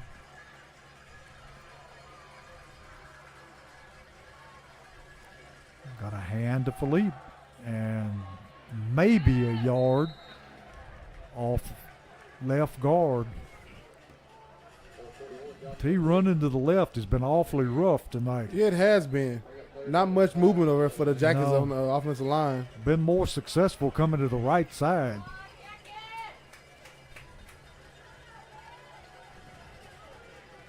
So it's going to be 3rd down and about 5. See, we need to make some yardage here to give ourselves a chance. Yes, sir. 3:45, clock running. Betts looking to throw, going to throw a little dump pass out in the flat. And we got Oh, yes, sir. We'll get a late hit. got a roughing the passer, looks like. Man pleading his case, yelling at the referee. Oh, the ref might throw his hat down on that one. Yes, I would have. Yes, sir.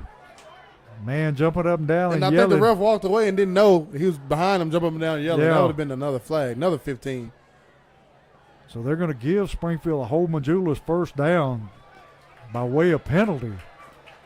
And I'm like you, T, he needed another one. He did. So we're deep now in station camp territory at the 26-yard line. Plenty of time on the clock, 3:34, and Springfield has all 3 timeouts.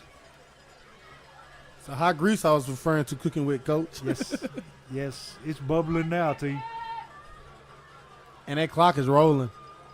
I love it. Take your time. Get what you want. Get the look you want. You know, do a look at me. You know, check with me. You know, see somebody upstairs, see something different.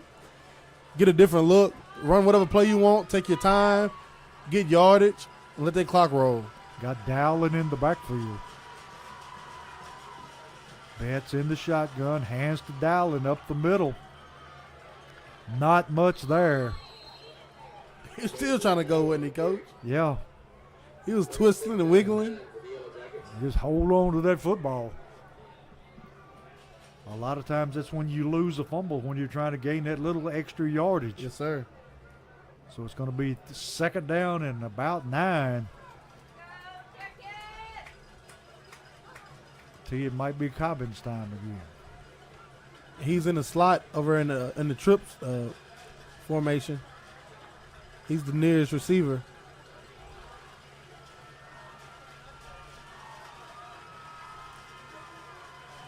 Betts going to keep it himself. Got room.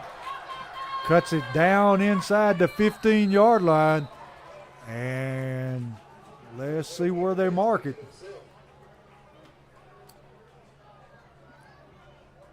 They're going to say he's about a yard short. Going to be 3rd down and about 1. And with that run, we have entered Forklift Systems Red Zone. Yes, Coach. we have. Money time. Still waiting on another Southside touchdown. Yes, sir. And as I said, I apologize. We're not in our regular booth tonight, so we can't get that right corner of the end zone. No. I can barely see over. I got to lean up, Coach. Betts hands to Dowling. And not much there. We'll see if he got his 1st down. Going to be awfully close. That's real short. They're going to say it's 4th down and less than a yard. And tell you, we need this one badly. Bad, Coach. 1 minute and 7 seconds and counting left in the half. Springfield with all 3 timeouts. And not in any hurry here. 56 seconds left.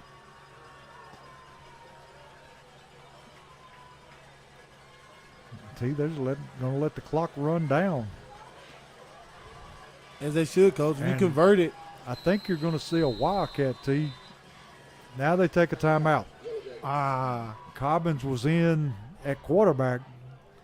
Maybe just to give the people upstairs for station camp a different look. Yeah. Let them talk, getting it. And you see, you got 6 coaches out there for station camp right now. So the coaches upstairs definitely said something, and they saw that. So it gives them just more to talk about, more, they're on their heels. So, they're not coming out to attack. You usually get a defense 4th and 1. We know what we're going to do. We're going to attack them downhill, but, Jackets do a great job. Coaching staff, let's show them something different and call a timeout and get them guessing over there.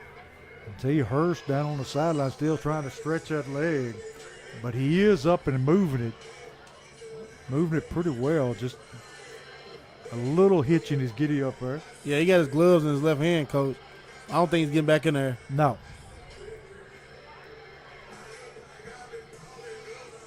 So big 4th down here. 41 seconds left. Now they're saying the Yellow Jackets got 1 timeout left, T. Well, yeah, it's just 3. I don't know what's going on. Yeah, somebody either missed one early or somebody got 2 for 1. 1 or 2, Coach. Cobbins in the Wildcat. Yellow Jackets foot to foot. High snap, and he's got his first down. Holman Jewelers first down, and they use, or do they use their timeout? They don't. They don't use their timeout. The clock starts once the ball's set. The ball's set. Clock is started. 31 seconds left. And they spiked the football. So able to get the clock stopped with 25.8 seconds left. I tell you, we do not need a field goal right here. No, sir. You need 7.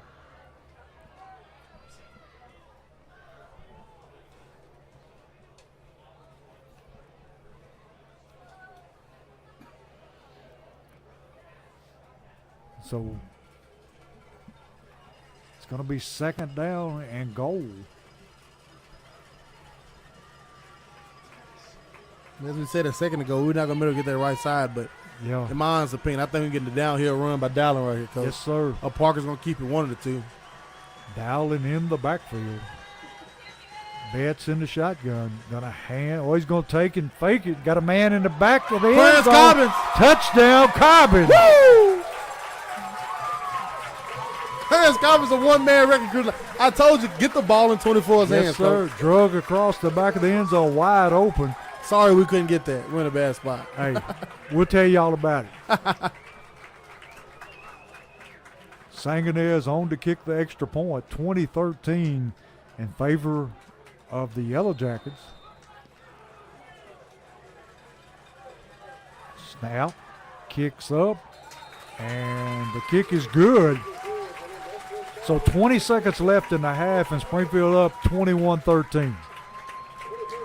As we said, we want you to stick around at halftime tonight. We'll have the Springfield High School band, and after their performance, we'll have the 1993 team getting recognized. I don't know if it's going to be before or after. I don't know, Coach. The man that knows standing right behind you. Okay. The undefeated team, or undefeated, state championship team will be first. And then we'll have the band performance. Yes, sir. Exciting first half here for the Jackets. Getting the news straight from the horse's mouth. Yes, sir. Band director. This has been the best, ending of a first half we've had. Cause that's exactly what I was sitting here preaching about. Oh, we may have something if we get a stop here and we get the stop. Yep. Okay, we gotta get the ball. We gotta drive, sustain the drive, and killing the clock. Sustain the drive, and we ate up over 6 minutes in the second quarter, Coach, and scored to end the second quarter. 20 seconds left on the clock, and they're gonna go in the half up 21-13, and we get the ball to start the third quarter. You couldn't even. Coach Wilson probably couldn't dream it better. We'll take an 8-point lead and get the ball to begin the second half. Sangonez on to kick it away. Puts a foot into it. Low line drive kick. Going to be fielded. And the man just falls down, T. Springfield defenders nowhere around him. He just tripped and fell. So station camp with 17 seconds left to work here in the first half. And tell you, I am very surprised they hadn't thrown the football any more than they have. I am too, Coach. And they have some lengthy guys over there. And as I said, the quarterback has an arm. In the previous 3 games against Gallatin Beach and Marshall County, he's thrown it around the park. Different game plans as the weeks go on, but I don't know why you wouldn't do the same here tonight. Yeah, do what you know. Especially when you have your number 4, your horse, out this week. Yeah. And they're just going to take a knee here, take it into the locker room, trailing Springfield 21-13. And tell you, that may have been one of our better halves of the year. Yes, sir. Great football there. Great football. And Clarence Cobbins putting on a show at homecoming. Coach, he is showing out. He has almost a pick 6. Yeah. A kickoff return to the house. And now he has a touchdown in the back. So we have no idea. I mean, and an interception. Yeah, he almost had that pick 6. He got stopped on the 2-yard line. We've never done it since we started doing 2 players of the game, but we might have our first player of the game for both sides. Clarence Cobbins. Yeah. Get it offensively and defensively. The same guy. Yes, sir. As Coach Wilson's down there doing an interview. I know he's loving that right now, Coach. Oh, yeah. If you know Coach Wilson, he don't want to do too much talking, but not very talkative. But I love it. He should be talking, Coach. He's put this program in a great state right now. Yes, he has. And he should be celebrated and interviewed as much as possible. And got a great group of young men coming on the field now. And tell you can't say too much about them. They're going to be down on this end.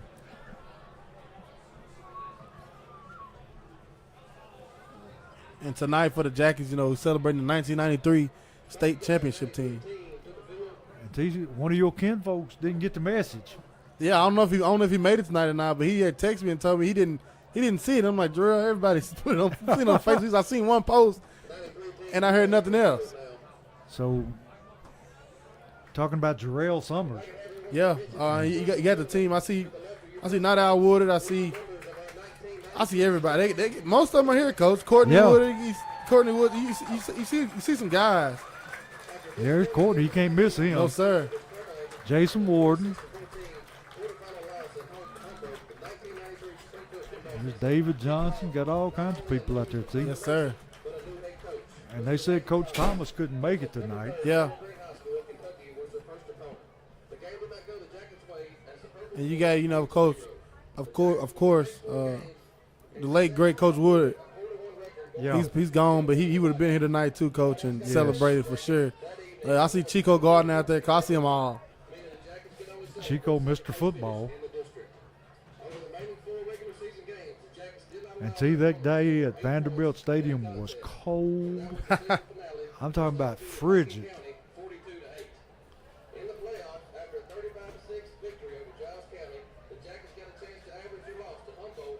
We got Coach Bell out there. Yeah. And I can't remember the coach name beside him, Coach. Oh, Williams. Yeah, Kirk Coach Williams. Yep.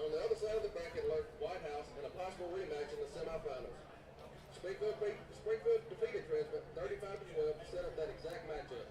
On a stormy night in a deluge and a muddy field, the two teams met for a chance to go to the TSSAA state championship game. The White House scored first with 3:20 left in the half to lead 6-0.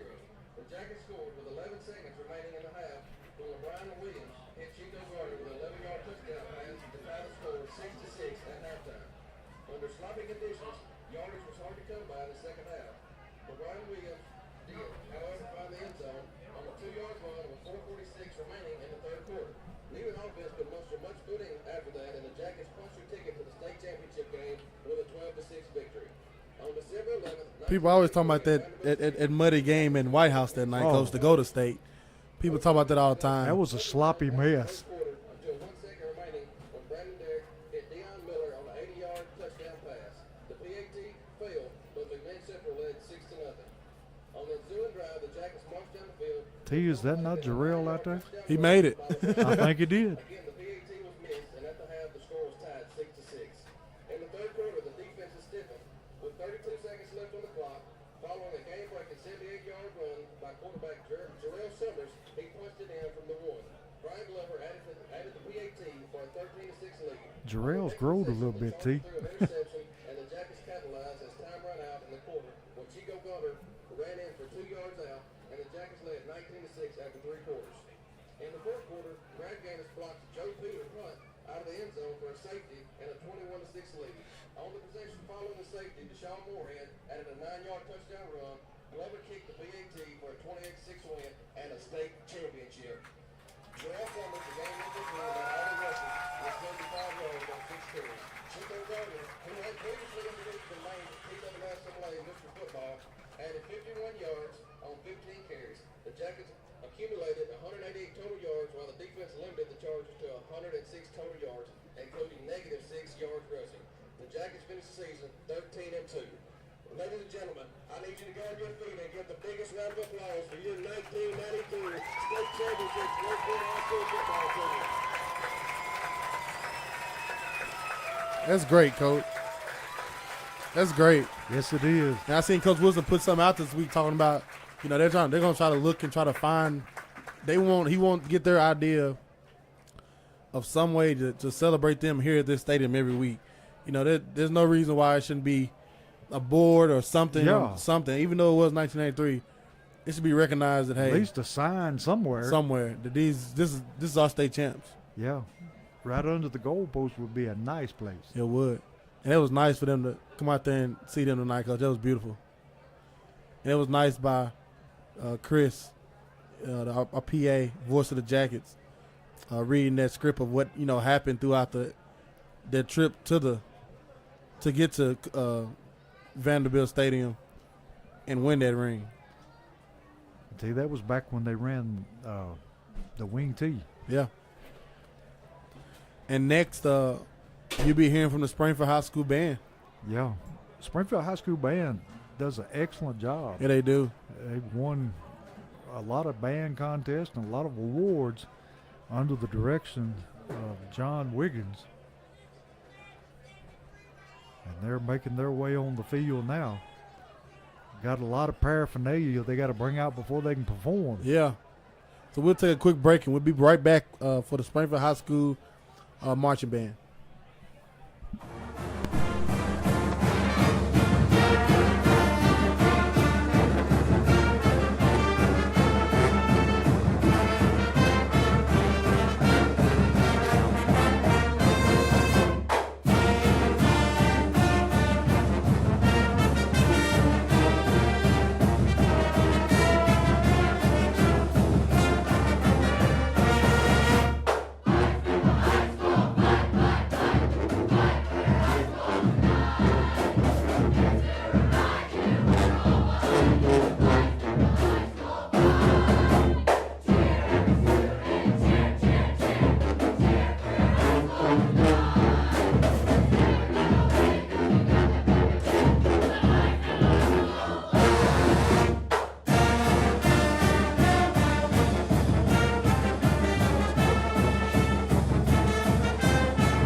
We're back here with Social Dweeb Sports. T running just a wee bit late here. But Springfield has the ball to start the second half, and they got it at their own 40-yard line. And T's first drive going to be really important because right now it's still a one-score game. Yeah, it is. You came out, and do what you're supposed to do to end the first half. Now you got to do what you're supposed to get in the ball first. So Springfield with the football. Put Cobbins in motion. Going to hand to the tailback. Hit right at the line of scrimmage. And that's Dowling on the carry. Nothing there as he was met by number 51 for Station Camp right at the line of scrimmage. So it's going to bring up second down at about 9.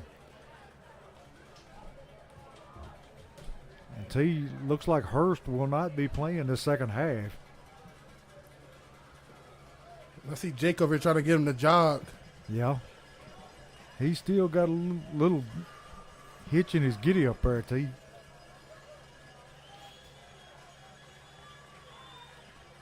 He wanting in the game. Yeah, he want to get in that bag. And we got a flag on the play, and they stop it.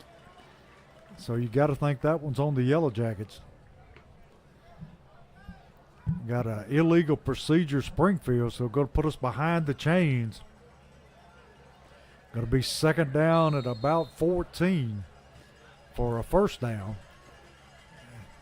T. Hurst trying to run, but still looks like he's in a little pain. Yeah, he's very gimpy. And it's an obvious gimp. One of those where, okay, just set it down. Yeah. If it was up to him, he'd be out there. Yes, sir, no doubt. Betts puts Cobbin in motion. Got a hand to the tailback. And he's able to work his way close to a first down. I think he's got it. Dowling on the carry. And now he gets it back to the line of scrimmage. Yep. I was looking at that too, Coach. Yeah. I couldn't see it. I was like, oh, he getting back to the line of scrimmage. Yeah, he is going to be about 8 yards short. It'll be third down and 8. Big third down here for the Jackets. Cobbins out here in a slot along with 2 other receivers to his right.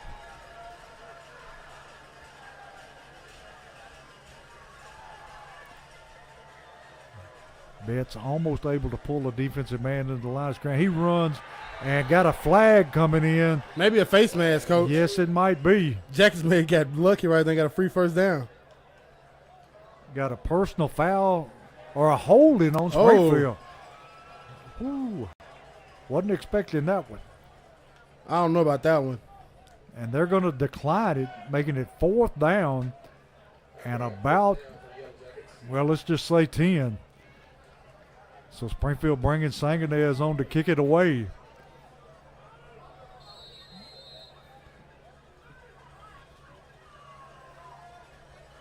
Springfield got behind the chains that time due to a penalty.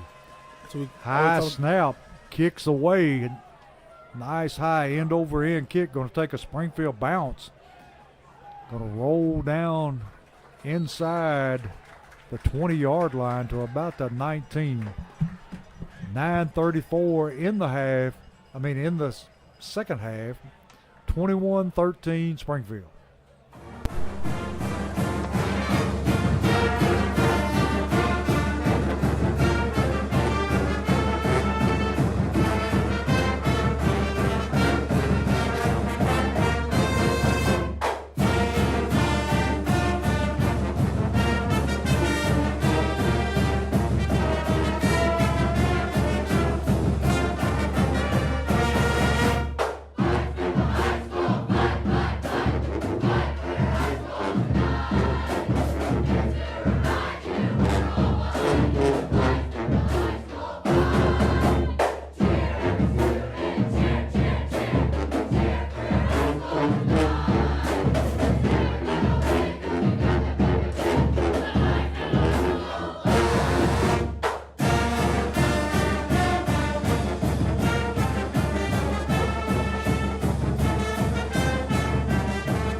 Back here at Social Dweeb Sports, and quarterback under a lot of pressure, and he goes down. Station Camp going to lose yardage. Springfield going to pin them up deep here. Second down at about 14 yards to go for a first down. Ball back at about the 15-yard line. Quarterback takes the snap, hands it to the tailback. Tailback finds a little room over the middle. Going to be run down that time by number 16 for Springfield. Number 16 for the Jackets. The 6'1" sophomore, Jackson Holt. So it's going to be third down at about 5. Quarterback looking to throw. Throws it over the middle and almost intercepted. Parker Betts almost had him one, Coach. He sure did. I mean, in and out of the hands of the receiver and almost picked off by Betts. So it's going to bring up a fourth down. And T, look who's back to return the punt. Clarence Cobbins. What do you think you get right here, Coach? Think you going to actually kick it to him? I think they better kick it away from him. Look at how high he kicked that ball. Highest kick. Jeez. That ball. That was a high one. That one drew rain. So Springfield going to take over at about their own 34-yard line, where it'll be first and 10, 8:25 to go in the third quarter. Springfield up 21-13 over Station Camp. Doing some wishful thinking there, too, about Beach. Hopefully, Coach, we'll be down here seeing night here at the house. The grass won't be green, but we'll be here coaching. Yeah. Hopefully you can say that. Coach Highland making his way through the crowd, talking to everybody, Coach. Coach, it's everybody literally, and their mama, and their mama's mama, and her grandson know Coach Highland. Exactly. High snap to Betts, hands off to the tailback, and he is stacked up right at the line of scrimmage for no gain. They met Dallin that time right in the hole. Sure did. And Trey, T, we've been trying to run that left side all night, and it's nothing doing. All our gains have been to the right. And you see right tackle, he got the start last week at right tackle, is the sophomore, 69, Cortavius Herring, 5'11", 215. He's going to be bigger, Coach. Yes, he will. He'll get bigger as he gets older. Second down at about 10. Going to hand off Dowling. Dowling picks up maybe a yard and a half. Going to bring up a long third down. Third and about 7. If you're here for the Jackets, I wouldn't be surprised if they took a shot here because they haven't took a shot past 25 yards down the field all night. No. And like we said, Cobbins is out there basically one-on-one.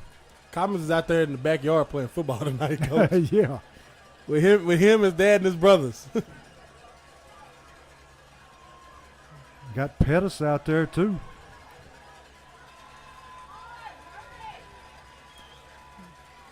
Got a hand to the tailback. Oh, that's close. He's going to be awfully close to his They're going to give down. it to him. I think they're going to give it to him. I think so. Oh. Wait a minute. They're going to say it's fourth down. Oh, he's moving. Now they're going to move the chains. So it's a Holman Jewelers first down.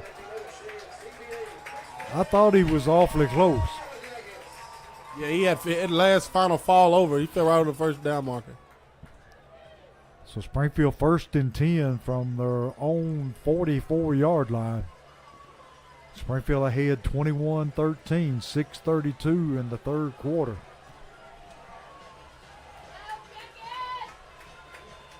High snap, handoff tailback, got some running room, straight up the gut, makes a cut. And he's gonna take it to the end of the end zone. Great run by Dowling. Lamarius Dowling. What a play. He just ran through that last tackle for the touchdown. We thought he was going to be tracked down, but he wasn't having nothing to do with it. Springfield up now 27-13. What a play by the sophomore, Coach. Sangonez on to try to tack on the extra point. God, he looked just like his brother running that ball that time. And Sangonez makes it 28-13. Big run there by Dowling. God, Lemarius Dowling, what a play. Because he looked just like his brother, the way he did that ball and pushed it over the guy's shoulder. And God, that was beautiful. Beautiful run. Combination of speed and power on that run. And again, you got Lemarius Dowling. He's a sophomore, 5'5", 181 pounds. These sophomores, they don't really get bigger, Coach. Because it was just like yesterday we were talking about sophomore outside linebacker, Devin Crenshaw, standing at 6'1", 215 pounds. And you look up 2 years later, he's a house. Yeah, that extra years in the weight room pays off. Jake Buttram, he is the secret key to Springfield's program, Coach. He's a heck of a strength coach, and his job at Springfield High School is strength and conditioning. During the day, his classes, first block, second block, third block, are soccer, boys and girls. He does, I believe, basketball. He does volleyball, softball, baseball. I don't know if baseball, I think he does softball. But he, all day, every day, all he does is weights for Springfield's sports programs. And it shows dividends out here on these playing surfaces when, the soccer teams putting people in college, winning, football, winning, baseball, softball, winning. Like, it's Jake Buttram is the key to the Springfield program right now, Coach. And you would believe how much those time in the weight room pays off come season. Yes, sir. And what I like about the Jackets, they treat this program just like a college program. When it comes to weights, they lift in season, Coach. You don't catch many high school programs who lift in season. And you can tell it's paying off. Right now, we have a lot of young guys, so we look small. We do, but as time comes on, these guys will get bigger, faster, and stronger, and you'll see out here on this field. So Springfield up now 28-13 over Station Camp. And see, this is the most complete performance we've had so far. Yes, sir. Sangonez on to kick it away. And see, he's doing a great job filling some big shoes this year. He's been doing nothing but greatness in the kicking game, Coach. Oh, what a kick right there. Whoa. He got the ball sitting on his butt, Coach. He sure did. I don't know about that one. I don't either. I don't know if the referee knows about that.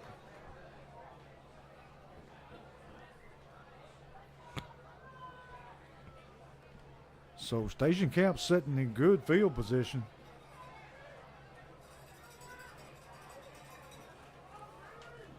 Miss Kathy Williams sending us a message to say hello to the Gilly family, T. Hello to the Gilly family from Social Dweebs, baby. Station Camp 1st and 10 from about the 46-yard line.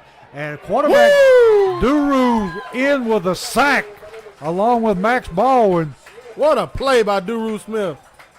And they've been very active up front, T. And this is the time where you pin your ears back and go, Coach. They're down 2 scores.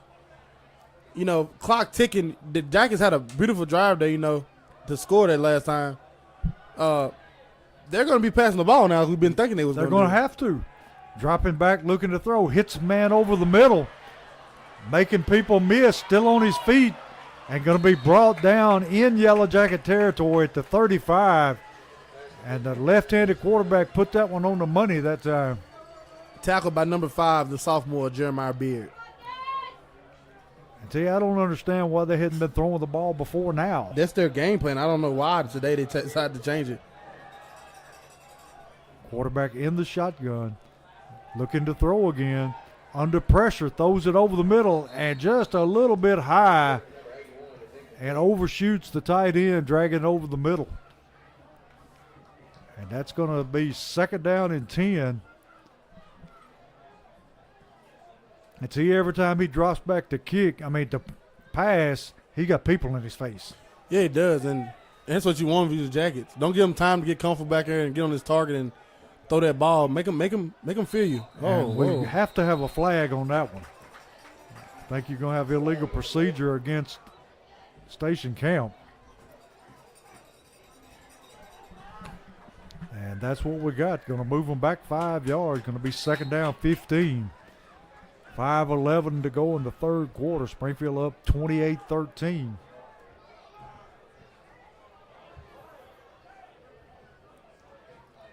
Quarterback in an empty backfield.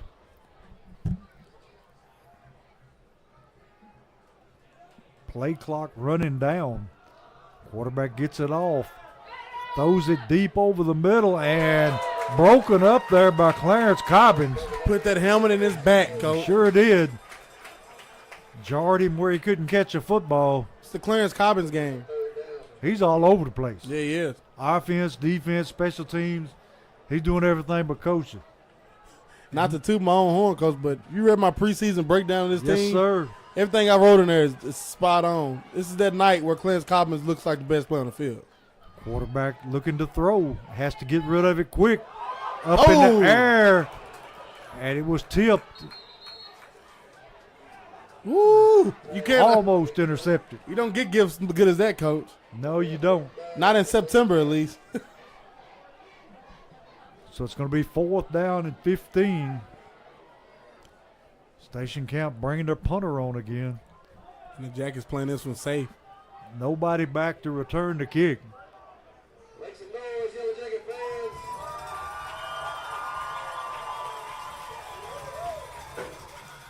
Kicker going to kick a high, wobbly kick. Going to take a Station Camp bounce down to about the 9-yard line. So Springfield going to take it over deep in their own territory. 4:28 left in the quarter.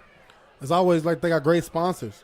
Southside Drugs, Freebird Bail Bonds, Omni Garage Door, Forklift Systems, Holman Jewelers, Baldwin's Barbecue, Sunshine Cleaning Company, Crowder Funeral Home, Allen Holman with Century 21, Jody Reynolds with Legacy Signature, Rawls Paving, Wilkins Building Group, Vision Concepts, Westside Wheels and Tires, Jeff Wright with Remax, Dunbar Lawn Care, Bulldog Renovations, and BS Brewworks. And T, you got any scores from any other games? I finna get you some, Coach. I'm gonna get on here and get on the Coach T and T's see if I can good. find you. So Springfield going to take over the football at about their own 9-yard line, 1st and 10.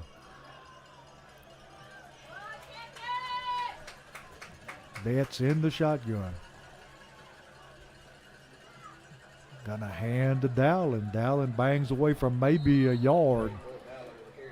Been tough going up the middle there. Yeah, it has been kind of stiff besides that one big run he had.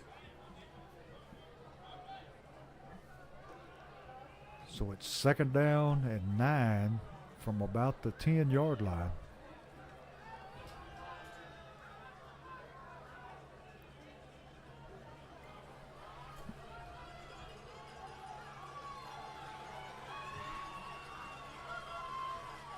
Betts sets them down.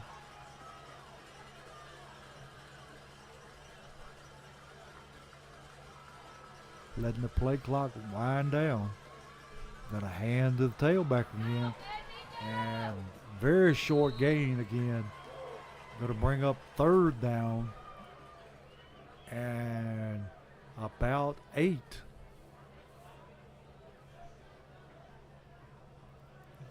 Big 3rd down with your back against the wall on your own 10-yard line. Right here, do you let Parker throw it out of here, Coach?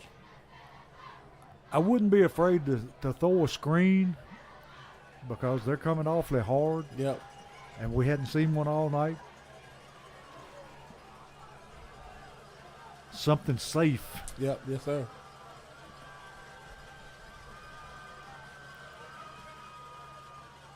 Betts just going to keep it himself, and he is going to be hemmed in and dropped. Maybe losing a half a yard that time. And we're going to have to punt it away from deep in our own territory. And we need Sanguinez to hit a good one here. Station Camp going to come away with good field position. And that clock is just ticking away, and I know that's what Coach Wilson had in mind right there on that play. Yeah. 2:30 or 2:29 now and counting. Low snap and a short wobbly kick. Going to bounce back up the field. Good bounce. So Station Camp will take it over in Springfield territory at about the 44-yard line. And see, that clock is running. It got it down to 2:13. Yes, sir. And it stops until they get the ball spotted. Halftime, Mount Juliet 37, Warren County 6. Fourth quarter, Hillsborough 20, Cane Ridge 7. Station Camp running out of an empty backfield this time. Quarterback looking to throw. Throws it out in the flats. Caught for a first down and then driven out of bounds by number 40. Is that not Reynolds? Yes, sir. Number 40 for the Jackets. So he's The going junior, Hayden Reynolds. to pick up his first down. 2:05 left in the third quarter. In my eyes playing tricks on me, Coach. Was 20 at quarterback earlier? I don't think so. So both of them are left-handed. Yeah. This guy looks like more of a thrower. Drop back again, looking to throw. Over the middle, hits the tight end. Going to pick up about 6. Hayden Reynolds and Josh Lee there again. And see, I don't understand why they hadn't been doing this the whole game. Beats me, Coach, but I'm glad they have it. Yeah. Second down at about, well, we'll say 5. Quarterback going to hand to the tailback this time. Still moving. Going to be close to his first down. Third quarter, East Nashville 47, Maplewood 0. Third quarter, John Overton 26, McGavick 0. And Station Camp gets their first down, so it's 1st and 10 at the 20. And we got a false start by the tailback. We got timeout, Yellow I got Jackets. timeout. So we'll take a short break and be right back until you're going to find some more scores.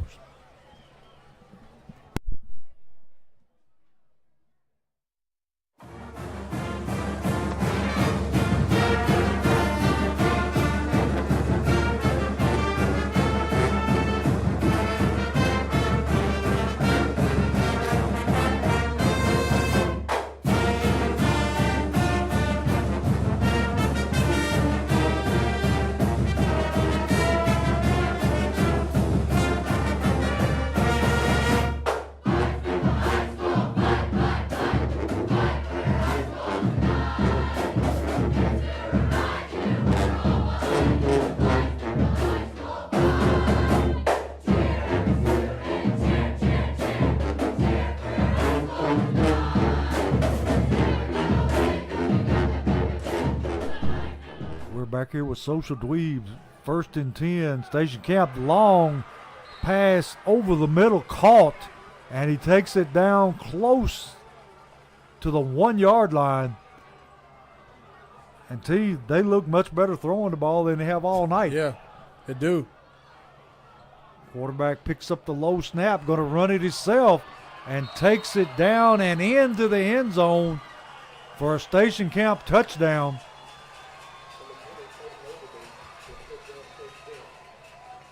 And if you're Station Camp, do you kick this one or do you go for the 2? 28-19. Well, they're not hesitating to kick it, Coach. Oh, we got a little trickery right here, maybe. Yeah. He's on to kick it. And the holder, I guess it's the backup quarterback. Yeah. But he's the one that's just been down here throwing the dimes now. This drive. I'll watch him. They're going to kick it. And he puts it through, so it makes the score 20-28, Springfield's advantage. We got a ball game on our hands, folks. Sure do. 54 seconds left in the third quarter. Third quarter, Whites Creek 7, White House 21. Third quarter, Henry County 6, Brentwood 10. Halftime, Independence 14, Franklin 14. Third quarter, Jackson Northside 6, Lexington 17. Fourth quarter, Cheatham County 0, White House Heritage 14. Fourth quarter, Portland 0, Beach 21. Third quarter, Gallatin 20, Dixon County 14. Halftime, Hendersonville 47, Hunters Lane 0. That's a beatdown over there, Coach. Sure is. That's tough right there. And as usual, no Joe Burns scores, no East Robertson scores. Used to it at this point, Coach. Yeah. I don't know why nobody ever calls their scores. And I mean, Joe Burns has done a better job this year than any year I've been around. Well, yeah. But we haven't got one here. Hadn't got a Greenbar score yet. No. So Station Camp on to kick it away. Until they learned their lesson. But it goes Still through, gets going to in be his picked hands. up by Cobbins. Until he finds a crack. Gets it up the sideline. Oh, my and God. steps out of bounds at about, let's see, the 49-yard line. And he was off again. Wasn't nothing there, Coach. No, There he just wasn't made it nothing there. himself. He is dangerous. And like my classmates doing a tailgate back here today, and Brandon Farmer was out there making him a hamburger. He said, "What's all that hollering in there?" That's Clarence Cobbins, man. Come check him out. You let Brandon cook your hamburger? No, I cooked that hamburger. Oh, okay. He Okay. was making a hamburger, Coach. Okay. I was fixing to say. Going to be 1st and 10 from the Station Camp 49-yard line. Betts going to hand it to Cobbins. And that time, Cobbins gets hit in the backfield. Going to lose back to the 50-yard line.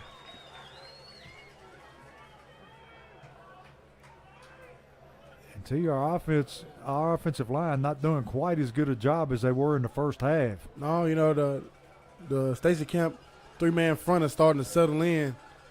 And those linebackers causing a little trouble for the Jackets.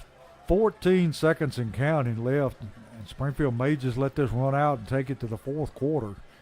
Looks like that's what they're going to do. So we'll step away right here and be right back to start the fourth quarter.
And we're back here with Social Dweeb Sports to begin the fourth quarter. Springfield with the ball at the 50-yard line. That'll be second down and about 11.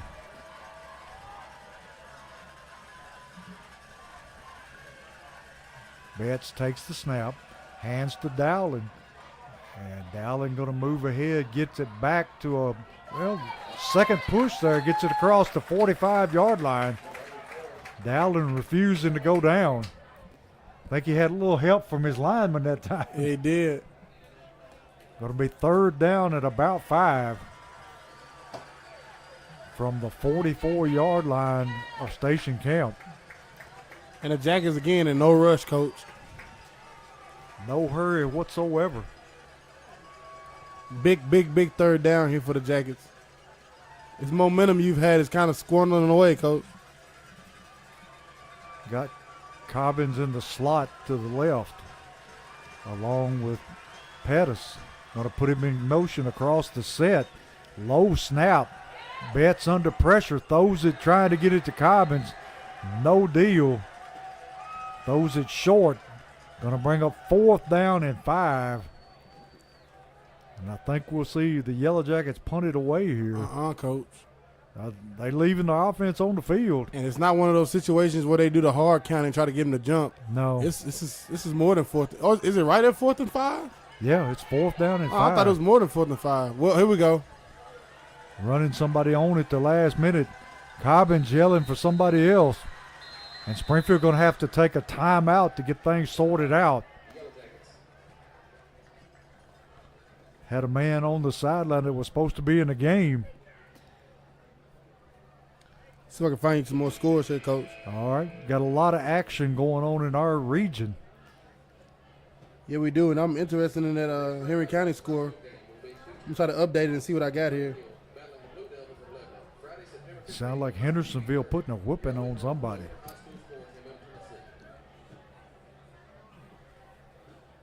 Takes me a while to scroll down and get past all the East Tennessee finals. Yeah. They're what, an hour ahead? Yes, sir. Final, Antioch 0, Oakland 49. First quarter, Republic 0, Trousdale County 20. Third quarter, Cascade 61. No, take that back. Third overtime. Cascade, it should be third quarter. Cascade 61, Community 0, Coach. Man. Upperman 21, Livingston Academy 14. Springfield on. They're going to kick it away. Sanguinez high snap, pulls it down. Gets the kick away. Going to take what a good kick, good roll. Taking a good Springfield roll down to about the 5-yard line. Sanguinez doing a good job pinning them up deep. Sanguinez been doing a good job every time he kicked the ball this season, Coach. And what a great kid. He's one of those kids that attends the IA Academy. Yeah, he goes to Innovation Academy. Yeah. Plays football for the Springfield High School Yellow Jackets. Halftime, Mount Juliet 37, Warren County 6. Fourth quarter, Hillsborough 20, Cane Ridge 7. Station Camp trying to throw out of their own end zone. Threw it over the middle to the tight end, in and out of his hands. Probably should have been caught. Yes, sir. And as Coach said, Greenbrier no score against Marshall County. Third quarter, East Nashville 47, Maplewood 0. Station Camp operating out of empty backfield, going to throw it deep. And they have got the Springfield defender for a hold. And that's going to result in a first down. That was a blatant hold that time. Yeah, he was beat. Yeah, it was number 8. Andrew McBeard just reached out and grabbed him. McBeard is an outside linebacker and was just in a difficult situation right there, Coach. And as you see now, they run on another corner and kind of go to a nickel look with Jeremiah Beard in there. Bringing in a little quicker player. Yeah, you know, McBeard is an outside linebacker. He stuffs the run, and being guarding that slot guy there, that slot guy is about 6'3", Coach. It was a tough coverage. Matchup. Yes, sir, real tough coverage. Springfield showing blitz, and here they come. Going to throw deep again, and that time just overshot his receiver. That receiver's a tall, rangy kid. He is. He's kind of quick too, Coach. So it's going to be 2nd down and 10. Ball at the 20-yard line. You notice they're not throwing Cobbins' way anymore. No, sir. Quarterback under pressure, going to be knocked down. Was that 74 Duru that got Yes, a piece sir. of Got a it? hand on it, Coach. He slid out there and got a big paw up and knocked it down. Duru Smith, baby. He's showing out tonight, man. Homecoming, Coach. Yeah. The lights are bright. Going to be 3rd down and 10. Springfield showing blitz again. Here they come. And he's going to be sacked. Woo! Number 67. Number 67 for the Jackets.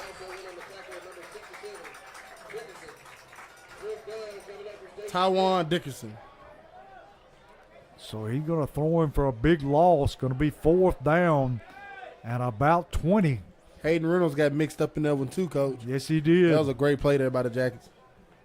And we should come away with excellent field position here. Snap's good.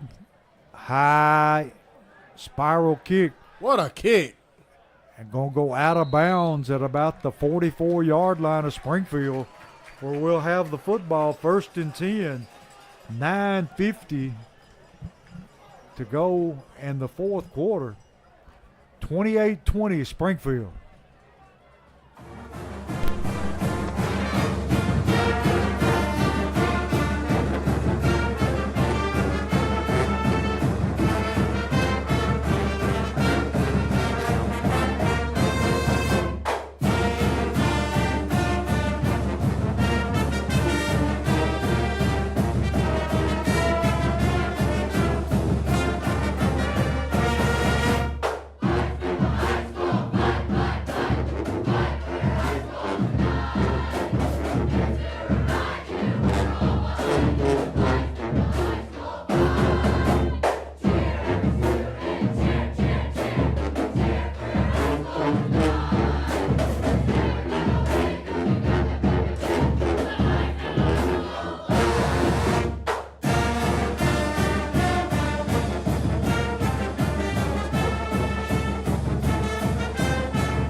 So we're back here with Social Dweeb Sports, where it's 9:50 to go in the game. Springfield up by 8, 28-20. 1st down and 10 from their own 44-yard line. Betts going to take it himself, and he's going to pick up a couple of yards off left tackle. In fact, he picks up 4 yards.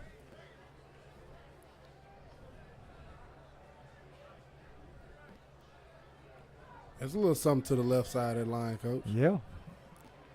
They bring, is that Miltier, T, number 44? Yes, sir, it is. Bringing Miltier into the game. And that clock is just ticking. 9:20 to go in the game. Springfield up by 8 with the football. 2nd down and 6. Put Cobbins in motion. Going to hand to Dowling. Dowling, big hole. Going to be a Holman Jewelers 1st down. All eyes on Cobbins, and Dowling picks up the slack. I think Dowling's caught a cramp in his calf, Coach. He's going to stay in the game. He's toting that ball, man. Yes, he is. And he's running downhill, T. Runs in the family, Coach. Yep.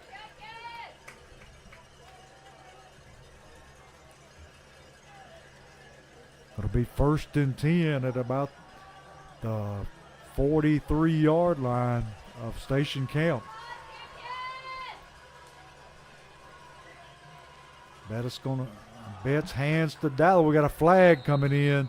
They got to be a hold. Yep. I think Flag on the play. our left tackle may have reached and grabbed somebody.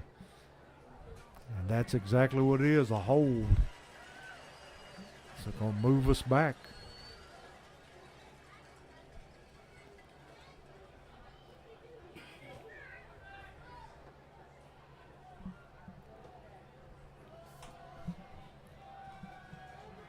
So it's going to be first down and 15 or 16 actually.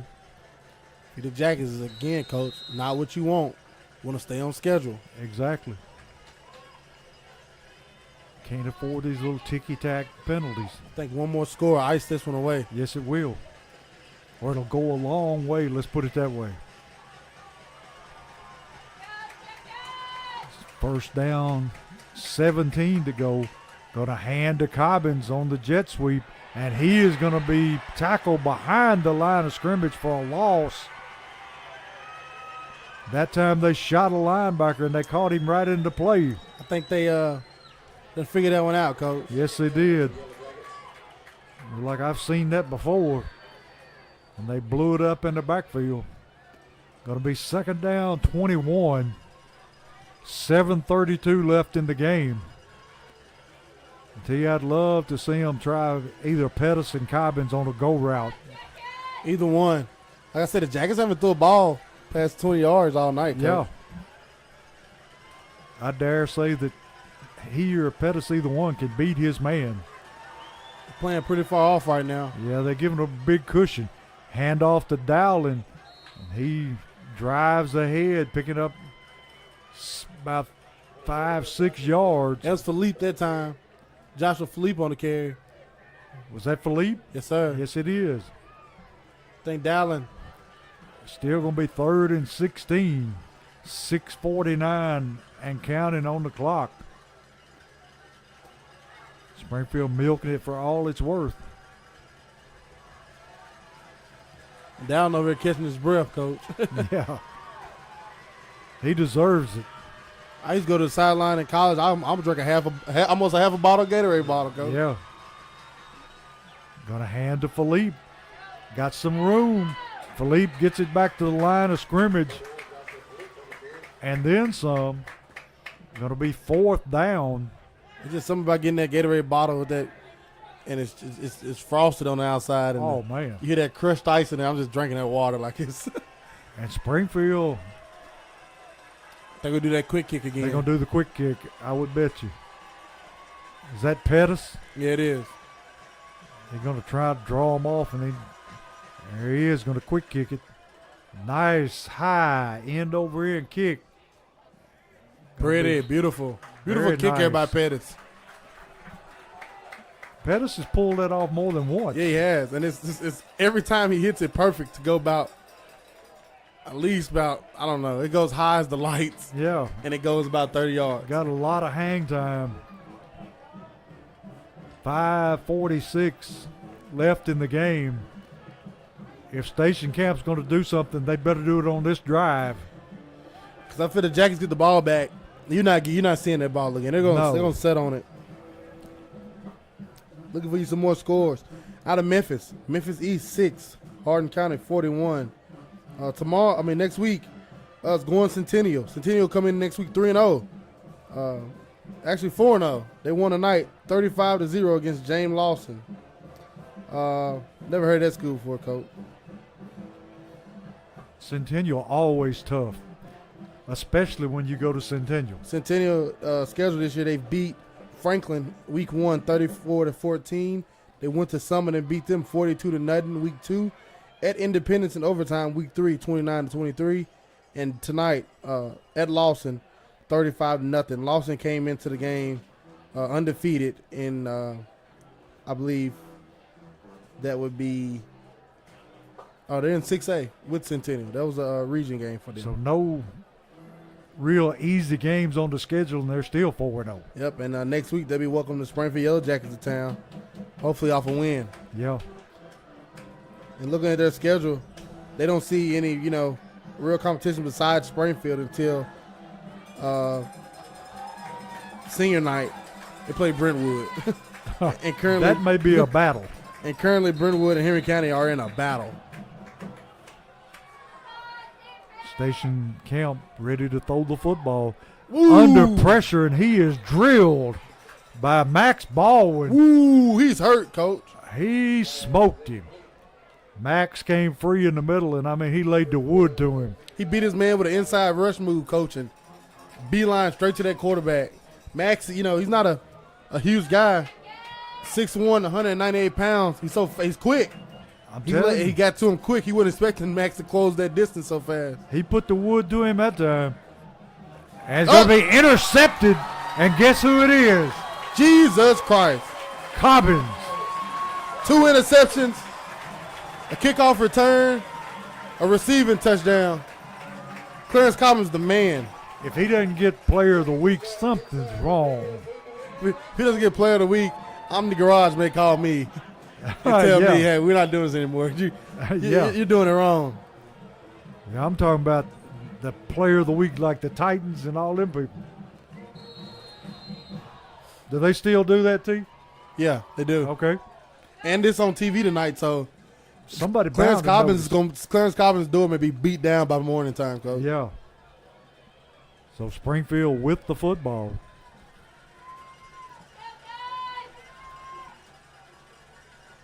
Betts going to he's just going to keep it himself. Pulls it, still on his feet. Parker Betts! Touchdown, Jake! Oh! And we got a flag. I think it's a face mask. He fumbled it. The Bison recovered it. I think the penalty flag is going to be on a face mask because did you see Betts' head spin around?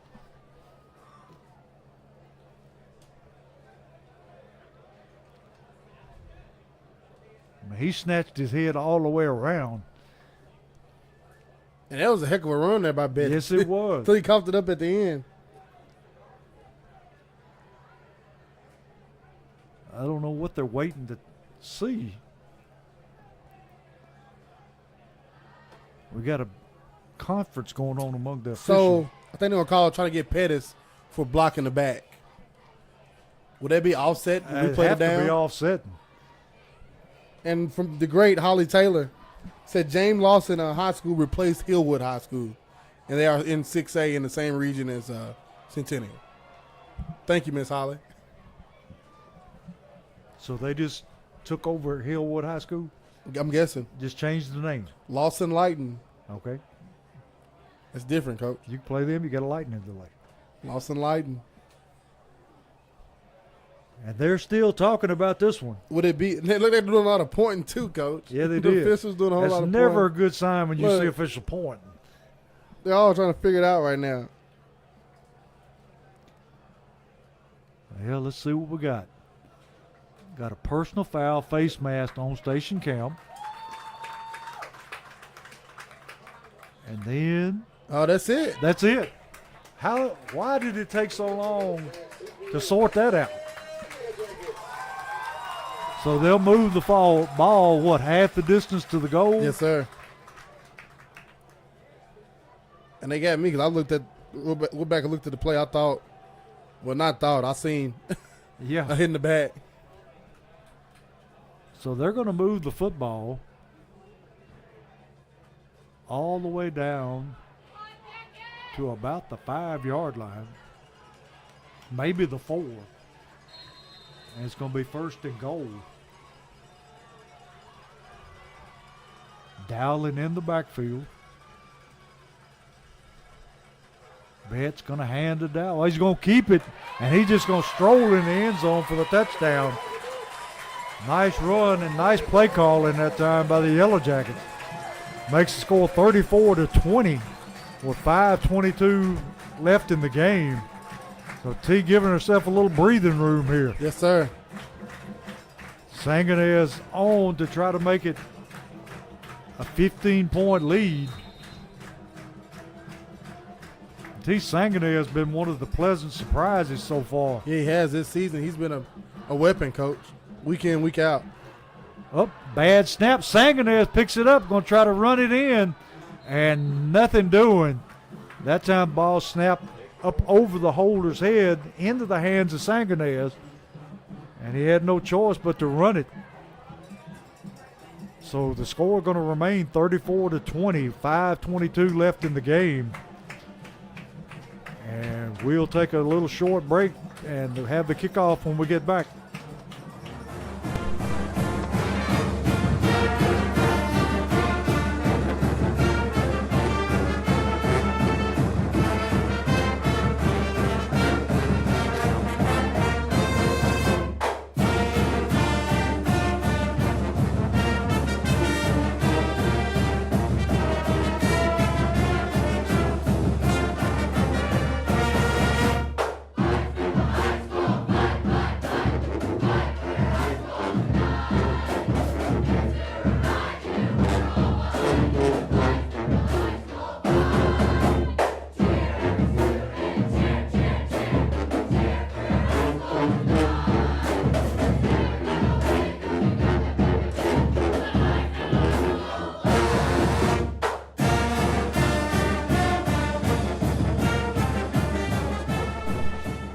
Back here where Sangaday is going to kick it away.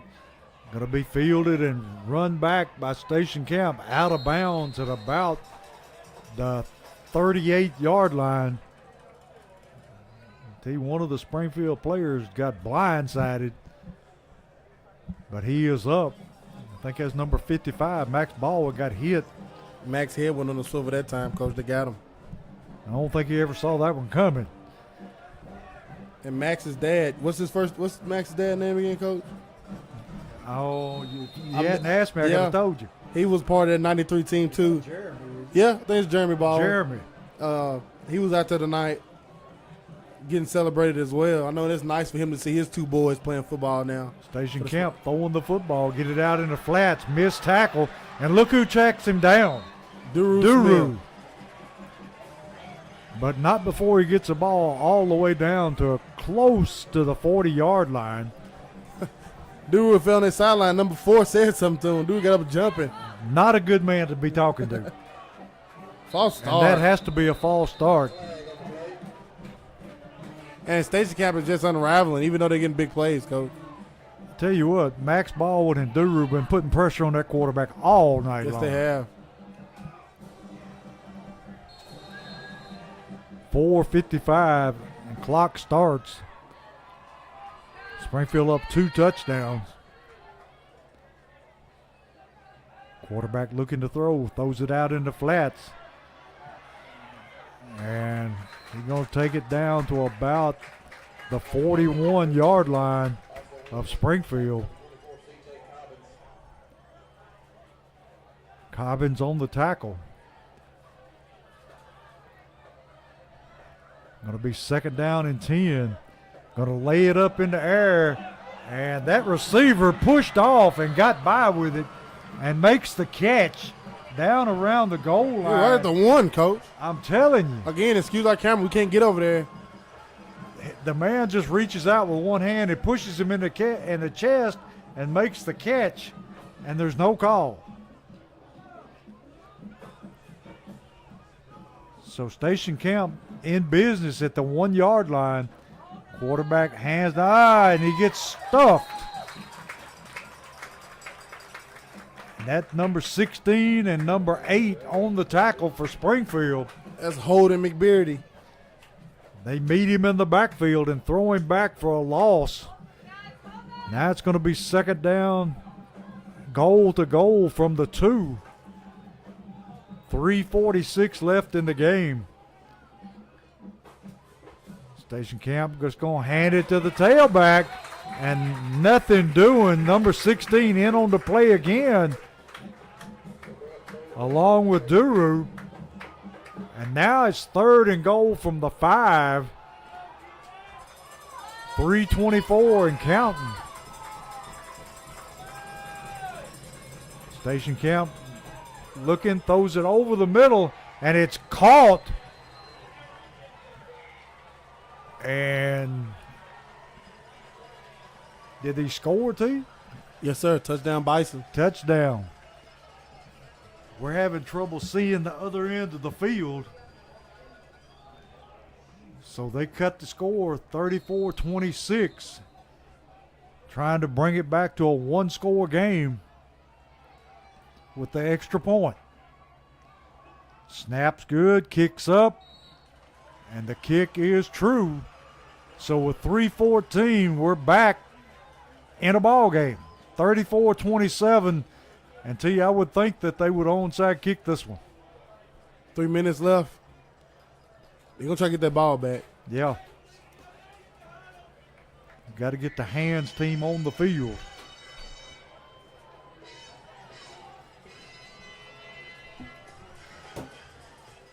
Still plenty of time if Station Camp can get the football back.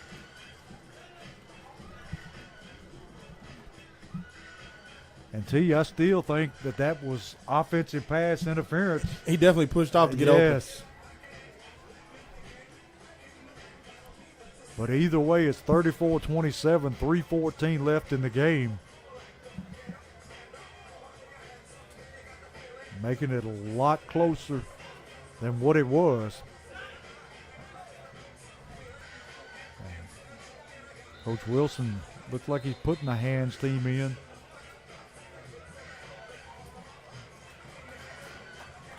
Got a lot of skill people up front. In fact, the only lineman I see up there, T, is number 67 for Springfield. Sure is. And the Jackets are ready for him to kick it short. Yes, they are. And you know that if you got that number 67 out there, they're saying that's who you need to kick it to. And it's an onside kick that fielded cleanly. Let's see who that was. Clarence Did a nice Cobbins. job. Cobbins. Of course. Of all the people to kick it to, wow, I kick it to Cobbins. So Springfield has the football at their own 49-yard line. Need to kill 3 minutes, 14 seconds here in the game, up by 7 points. And you can believe me, they're going to take every second of that play clock Yes, sir. before they snap that football.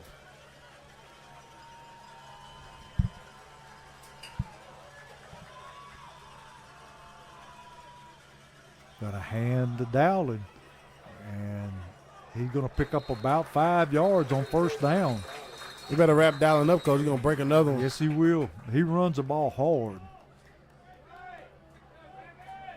So it's going to be second down at about 5.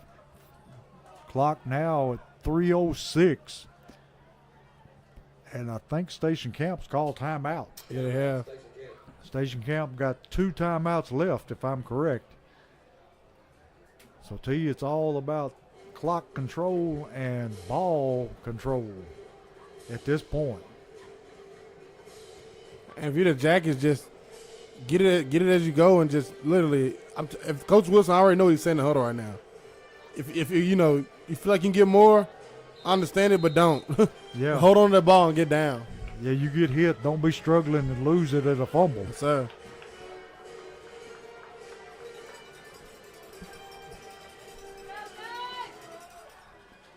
Yellow Jackets playing smart now. 3:06 left in the game. Second down 5 from the 46-yard line of Station Camp. Got Dowling in the backfield behind Betts. Station Camp really starting to stuff that box now, Coach. They sure are.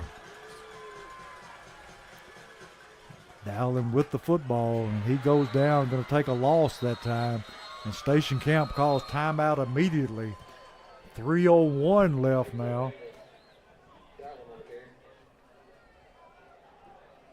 Station Camp, now, well, the scoreboard says they've got 2 timeouts left. I think they've just got 1.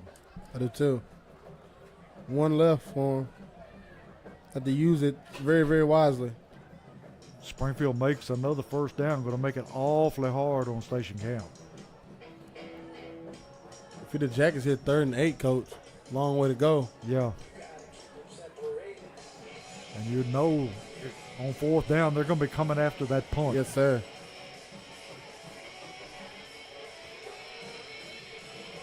T, you got any more scores for us? I'm finna pull it up right here for you, Coach. You ahead of the game, man. I got tired of trying to look at it on my phone. It's way easier to scroll this way. Yeah, it is. East Robinson Sycamore, no score, but I'm pretty sure Yeah. that's very lopsided. I can pretty much predict that score. Final, Cheatham County 14, White House Heritage 21. White House Heritage moved to 3-1. Final, Beach 35, Portland 0. Final, Rossview 52, Clarkson Northwest 0. Third quarter, Gallatin 34, Dixon County 14. Springfield ready to snap the football. High snap. Bett's going to keep it. Going to get tackled in the backfield. And it's going to bring up 4th down and long. And Springfield going to have to punt it away. And Station Camp uses their last timeout. Fourth quarter, Riverdale 24, Germantown 34. Final, Lipscomb Academy 31, Baylor 34. Lipscomb Academy, it might be their first loss to a Tennessee opponent in a while. You know, they moved up division, so it's going to be rough for them this year. Have they won a game? They have won one game, yes. I'm in here. Trying to. Final, Brentwood Academy 21, Father Ryan 56. Any word on Henry County?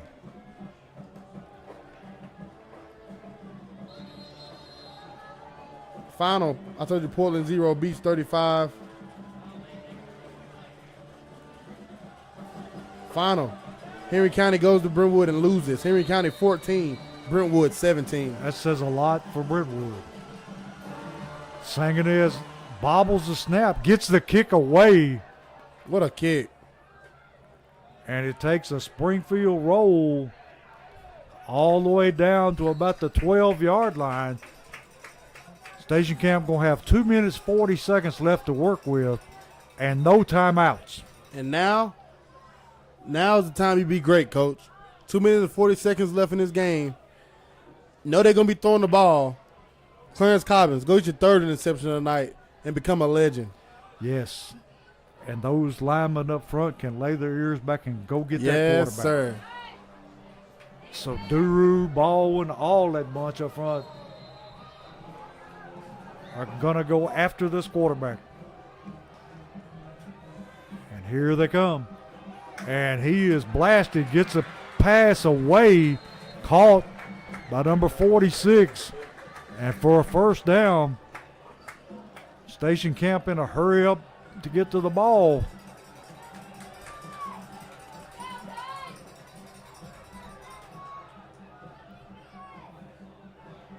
Throws it over the middle, caught by the tight end for a first down. Tackle there by number 8 for Springfield. It's McBeardy on the tackle. Station Camp hurry into the line of scrimmage. 2:12 left in the game. Springfield showing blitz. Here they come. He gets it away just out of the reach of his receiver. And he was under a lot of pressure. That time, number 67, Alan Dickerson, weighing down on him, Coach. He hadn't got time to think. Going to be second down and 10. Ball at about the 37-yard line of Station Camp. 2 minutes exactly in the game. Going to swing it out to the back, out of the backfield.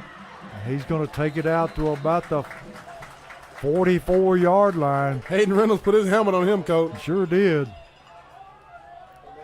Station Camp in the hurry-up mode. Minute 44 left in the game. Quarterback looking to throw. Hits a tight end over the middle. Tackled there by number 51. Joshua Lee. Going to be first down Bisons. A minute 33. Ball at the 50-yard And line. the Jackets with one timeout. And they're going to spike this football and stop the clock. And I think this Jackets defense is sucking for wind up front, They Coach. sure are. We got a penalty flag on the far side of the field. Sure do. And you got to wonder if all the linemen were set when he spiked that football.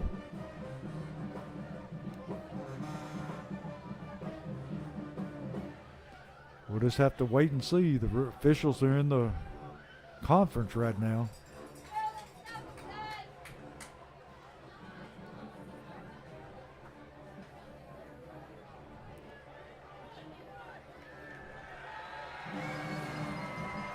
Well, we were lined up in the neutral We zone. were lined up in the neutral zone.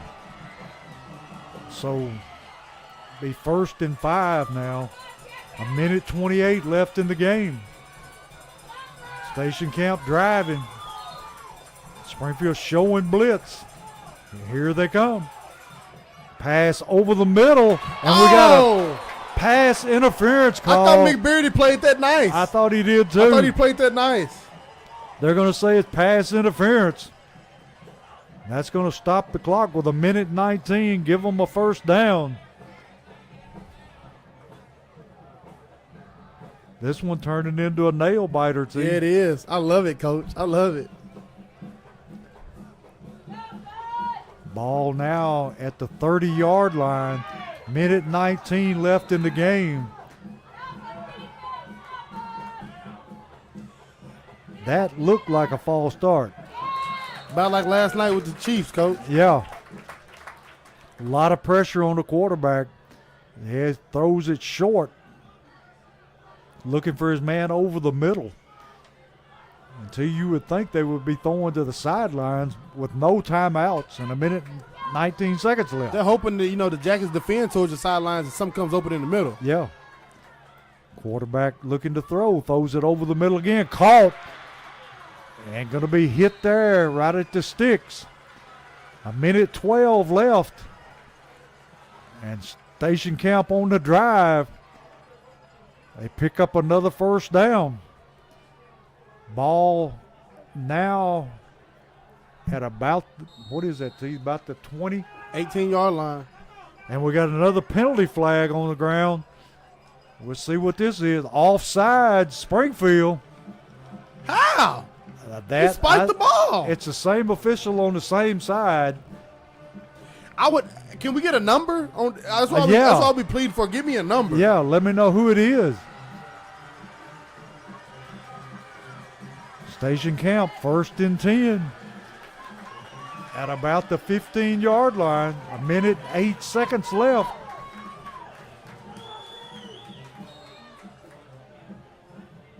Springfield applying pressure. Hits the receiver on his knees at the 10-yard line. A minute left. Now going under a minute, 57 seconds. Station Camp at the Springfield 10-yard line, trailing by 7. Ball snapped on the ground. Quarterback picks it up, decides to run it. And I'm not real sure if that's a good decision there. They got to get up to the line of scrimmage and they can't spike it, Coach. It's 3rd down. Yeah, it's 3rd down. But that's That's what they're going to do, spike it. They clocked it. Oh, they gave him first down. They sure did. Whoa. Whew. How in the world? It changed this. It said 3rd down. Yes. They're back up to the line of scrimmage. 38 seconds left in the game. Springfield ahead by 7. Ball at the 8-yard line.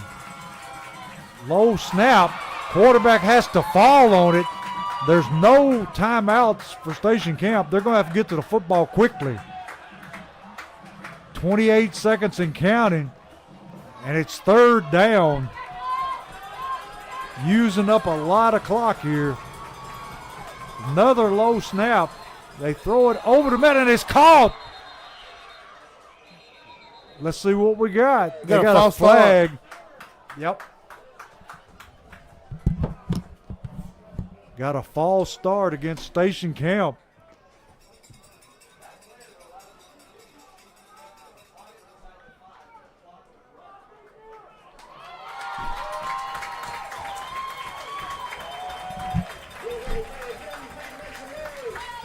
So it's going to be 3rd down, but they're going to back it up.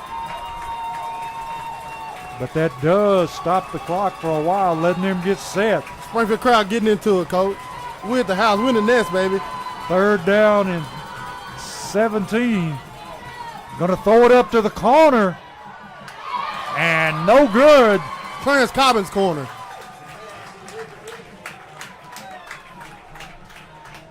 One play left, T. 4th down. 5 seconds left at that too, Coach. 5 seconds left in the game. And this will be all she wrote. All comes down to this. if you're Springfield, do you apply pressure? You have to, don't you, Coach? I would think so. It might have been a false start on that side. Ball thrown over the middle. Oh, touchdown! Touchdown, Station Camp on the last play of the game. Boy. And now, T, do you tie it up with a kick or do you go for 2 for the win? If you're on Coach. the road, I'd say you go for 2 for the win. Coach, I don't see no kickers. I don't either. I don't see no kickers. Yeah, when you're on the road, you go for 2 to get the win. I don't see no kickers. Big play. Trying to draw Springfield off sides. Play clock down to 15 seconds. Snap. Looking to throw, and he's hit. Intercepted. Jackets win! Duru Smith That's Alan blasted Dickinson. him. Alan Dickinson with the interceptions. Jackets win! And the game ends on an interception. Going for 2, Coach. They went for the win and came up short. Duru Smith with the pressure and Dickinson with the interception. So Springfield going to come away with a 34-33 win over Station Camp. And how exciting for a homecoming game to end than on an interception.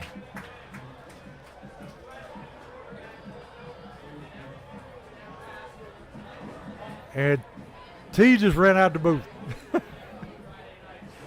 T is very excited.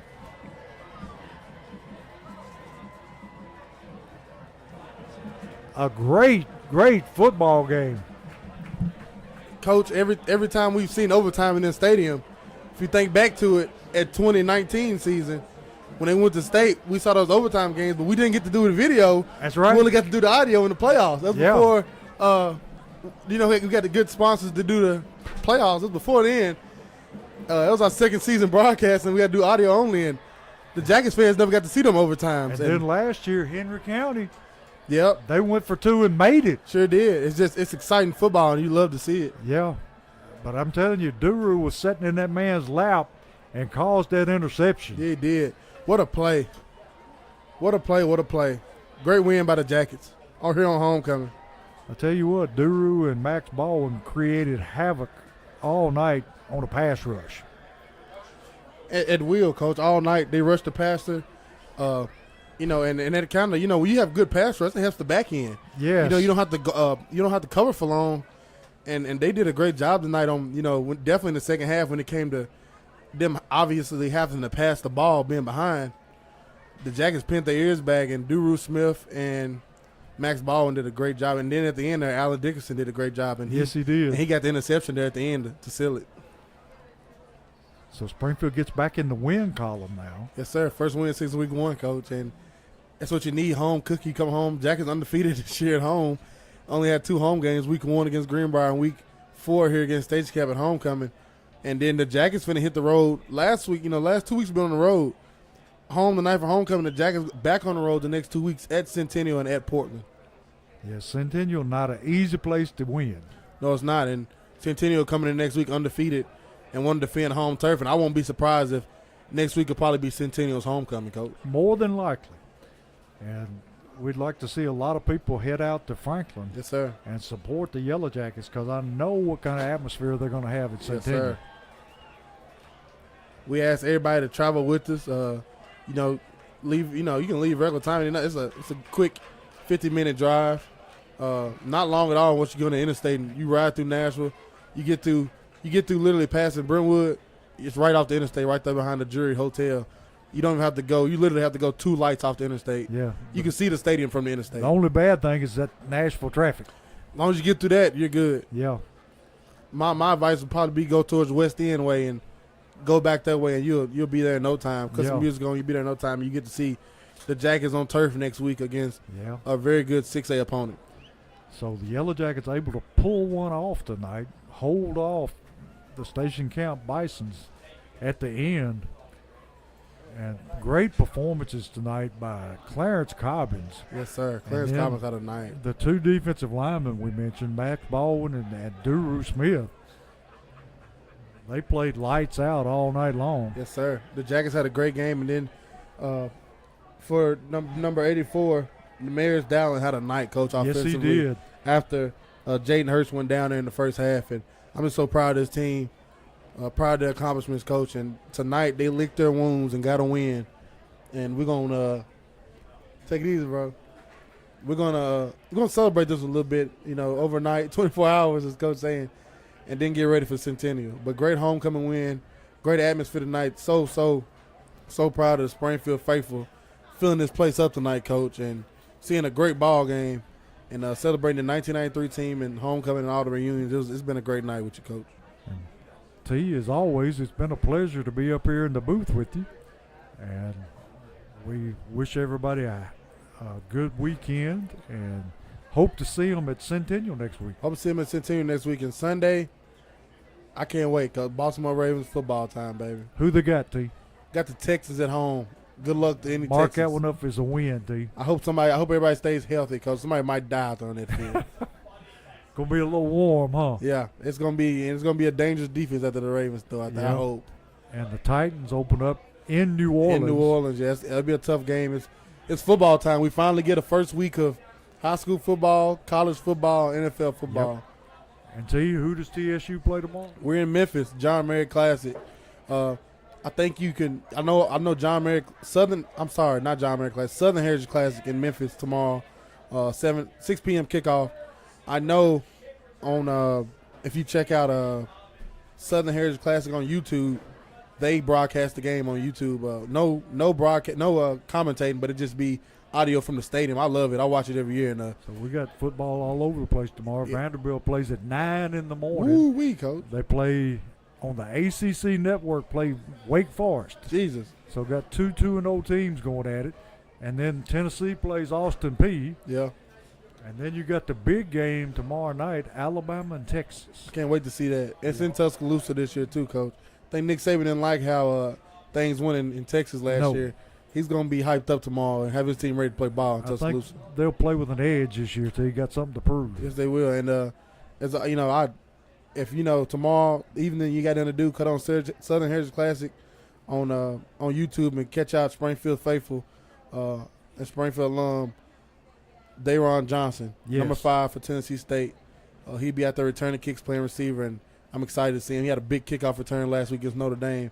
Excited to see him this week against another FCS opponent. Wish Fat Cat a lot of luck tomorrow. Yes, sir. Coming off ACL looking real good. Yes, he does. And T, I think that'll pretty much wrap it up here, so we'll let you end it for us. They out there taking the trophy, Coach, and Coach Wilson has, my TV 30 gives out these trophies. He has literally an office full of them, Coach. Yeah. and I love that he has them. It's another one tonight. It's been good, Coach. So for Kenneth Holman, for Terrence Summers, this is Kenneth Holman and T. Go Jackets, baby.